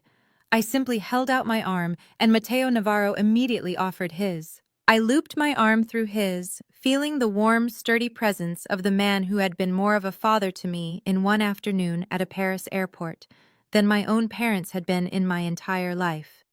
Take her away, the special agent in charge ordered, his voice cutting through Patricia's frantic screaming. The heavy mahogany doors finally slammed shut, with a thunderous, echoing boom, severing the sound of her voice completely. The silence that followed was heavy, but it was not tense. It was the deep, profound silence of a massive storm finally breaking, leaving the air clean and clear in its wake. I stood in the center aisle of the ballroom, surrounded by my board members, my legal team, and the wealthiest investors in Atlanta. They were all staring at me, but there was no pity in their eyes. There was only absolute, unadulterated respect. I had just dismantled a complex corporate fraud operation, neutralized a hostile takeover, and excised a toxic family unit from my life with flawless surgical precision. Mateo patted my hand where it rested on his arm. Shall we finish the evening? He asked, a warm, proud smile touching the corners of his mouth. We certainly shall, I replied. I let go of his arm and walked back up the center aisle. My heels clicked rhythmically against the marble floor, projecting an aura of total, unshakable confidence. I climbed the short flight of stairs, returning to the stage and stepping behind the clear acrylic podium. The shredded pieces of the forged power of attorney were still scattered on the floor nearby, but they looked like exactly what they were: meaningless pieces of trash. I reached up and adjusted the microphone. I looked out at the 300 guests sitting in the grand ballroom. The federal judges were watching me intently. The philanthropists who had been defrauded by my mother were sitting up straight, completely focused on my next words. I took a slow, deep breath. As I was saying before, we were so rudely interrupted, I began, my voice ringing crystal clear across the room, completely steady and free of any tremor. A low chuckle rippled through the front tables, breaking the lingering tension. Several of the corporate attorneys smiled, nodding their heads in appreciation of my absolute refusal to let the drama derail the event. Tonight is supposed to be a celebration of resilience, I continued, leaning forward slightly. This gala is about funding the Affordable Housing Initiative. It is about providing a safe, secure foundation for people who have had the ground ripped out from under them. And if there is one thing I deeply understand, it is the absolute necessity of a safe foundation. I looked at Mateo, who was standing near the front row, watching me with quiet pride. We often talk about building homes for the vulnerable, I said, my voice carrying a rich emotional depth that resonated through the massive room. But true shelter is not just about brick and mortar. It is about protection. It is about having a place where the people who are supposed to care for you do not exploit you. Many of the families our charity supports are running from toxic environments. They are running from abuse, manipulation, and financial control. They are trying to break cycles of generational trauma that have held them hostage for decades. The entire ballroom was hanging on my every word. The events that had just transpired on this very stage were no longer a scandalous family drama. I was weaving their arrests directly into the core mission of my life's work. I was turning my personal trauma into a masterclass on empowerment. When you donate to this fund tonight, you are not just building a physical house, I promised, looking directly into the eyes of the wealthiest donors in the city. You are building boundaries.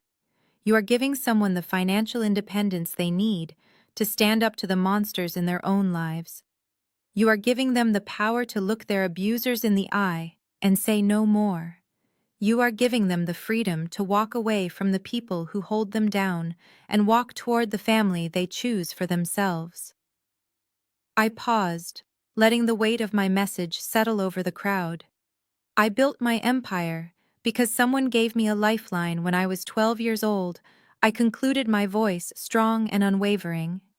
Now it is our turn to be that lifeline for someone else. Thank you for being here tonight. Thank you for your continued investments. And most importantly, thank you for helping me protect this house. I stepped back from the microphone. For a split second, there was total silence. And then a prominent federal judge sitting at the center table stood up. He brought his hands together, clapping slowly and loudly. The sound echoed like a gunshot. Immediately, the senior partner of the largest law firm in Atlanta stood up beside him and joined the applause. Then the philanthropists stood up. The venture capitalists, the socialites, the board members, they all rose to their feet. The sound swelled, rolling across the ballroom like a massive tidal wave until all 300 guests were standing. It was a roaring, thunderous standing ovation. The applause vibrated through the floorboards and shook the crystal chandeliers overhead. They were not just clapping for the charity initiative. They were applauding the sheer, unbreakable strength of a woman who had refused to be a victim. They were applauding the absolute destruction of a narcissistic facade and the triumph of truth over manipulation. I looked out at the sea of standing people, feeling a profound, overwhelming sense of liberation wash over my entire soul. The toxic poison that had infected my life since childhood had been completely surgically removed. The shadows that had haunted my past were gone, entirely eradicated by the bright, brilliant light of my present. I had survived the abandonment in Paris. I had survived the emotional abuse in Atlanta. I had survived the ultimate betrayal by my own blood. And standing there listening to the deafening roar of applause, I knew with absolute certainty that no one would ever be able to tear me down again. I had not just reclaimed my company, I had reclaimed my entire life. 6 months have passed since the heavy mahogany doors of the grand ballroom slammed shut behind my mother. The roaring applause from my investors that night still echoes in my memory, but the reality of my life today is defined by a profound, beautiful quiet. The constant undercurrent of anxiety, the walking on eggshells, and the endless anticipation of my family's next betrayal have all completely vanished. In their place is a thriving empire and the absolute certainty that I am finally safe. But while I have spent the last half-year building homes for the vulnerable and expanding my corporate portfolio, my biological family has been busy tearing each other to shreds in the unforgiving machinery of the federal justice system. The United States Department of Justice does not care about high society pedigree, and they certainly do not care about family loyalty. The federal indictments were officially handed down less than 72 hours after the charity gala. DeAndre and Jasmine were charged with multiple counts of wire fraud conspiracy to commit money laundering and corporate espionage. Because the embezzlement crossed state lines and involved international banking servers, They were thrust into the highest tier of federal prosecution. The illusion of their perfect, wealthy marriage disintegrated instantly. Jasmine filed for divorce before she even made bail. She hired a ruthless discount divorce attorney with the last few $1,000s she could scrape together from a forgotten personal checking account. Her entire legal strategy consisted of playing the victim and publicly accusing DeAndre of coercing her into the embezzlement scheme. DeAndre retaliated with a level of viciousness that shocked even the tabloid reporters covering the trial. To save himself from a maximum sentence, he handed the federal prosecutors a hidden hard drive containing audio recordings of Jasmine explicitly planning the theft of the charity funds. In the recordings, my sister was captured laughing about using the affordable housing money to upgrade her luxury car lease and mocking the very families the charity was designed to protect. The recordings were leaked to the press. It was a media bloodbath. The Atlanta Business Chronicle and local news stations ran the audio clips on a relentless loop. The golden child, the sister who had spent her entire life hiding behind a carefully curated image of flawless superiority, became a spectacular public punchline. She was universally despised. Because they refused to cooperate with each other and actively committed perjury to spite one another during the initial hearings, the prosecutors pulled all potential plea deals off the table. They are now facing a grueling public trial where the mandatory minimum sentencing guidelines guarantee they will both spend the next decade in federal prison. The offshore bookies DeAndre owed money to realized they were never getting paid and anonymously leaked all of his illegal gambling ledgers to the Internal Revenue Service, ensuring that even if he ever gets out of prison, his wages will be garnished until the day he dies. Their downfall was loud, chaotic, and violently public. But Patricia's ruin was entirely different. Her destruction was silent, absolute, and pathetic. I kept the promise I made to her at the gala down to the very last letter. At 8 o'clock, the morning after her arrest, my corporate attorneys arrived at her luxury condominium, accompanied by a professional moving crew and local law enforcement. She was handed a formal eviction notice and given exactly 2 hours to gather her immediate personal necessities. She wept, she screamed, and she threatened to sue my firm, but the officers simply pointed to the door. Every piece of designer furniture, every expensive painting, and every scrap of high-end clothing she owned was packed into standard cardboard boxes and shipped to a climate-controlled public storage unit in an industrial park on the edge of the city. I paid the rental fee for exactly 30 days. On the 31st day, the storage facility assumed ownership of the contents to cover the unpaid balance. I do not know if she ever managed to retrieve her belongings, and I never bothered to ask. The financial bankruptcy hit her within weeks. Stripped of the corporate credit cards she had been secretly using, and completely cut off from the funds I had foolishly allowed her to access, she had absolutely no way to survive. But for a narcissist like Patricia, the loss of money was nothing compared to the loss of her social standing. Her reputation was the only oxygen she truly breathed, and I had permanently cut off her supply. The social exile was instantaneous and brutal. Atlanta elite society is incredibly small and incredibly unforgiving to anyone who embarrasses them. Patricia tried to maintain her illusions at first. A week after she made bail, she attempted to attend a weekly luncheon at the Piedmont Driving Club, acting as if the charity gala had just been a massive misunderstanding. She did not even make it past the front lobby. The club management had already formally revoked her membership. When she tried to argue, the general manager calmly informed her that several prominent members, including women she had considered her closest friends, explicitly stated they would cancel their own memberships if Patricia was ever allowed on the premises again. She was escorted off the property by security in broad daylight. The hospital board removed her name from their registry. Her phone calls to local politicians went straight to voicemail. The wealthy socialites who used to drink champagne in her living room completely blocked her number. She became radioactive. She is now living in a tiny, cramped apartment in a dilapidated building on the outskirts of the city, completely isolated and entirely alone. She has no audience left to perform for. She has no golden child to parade around.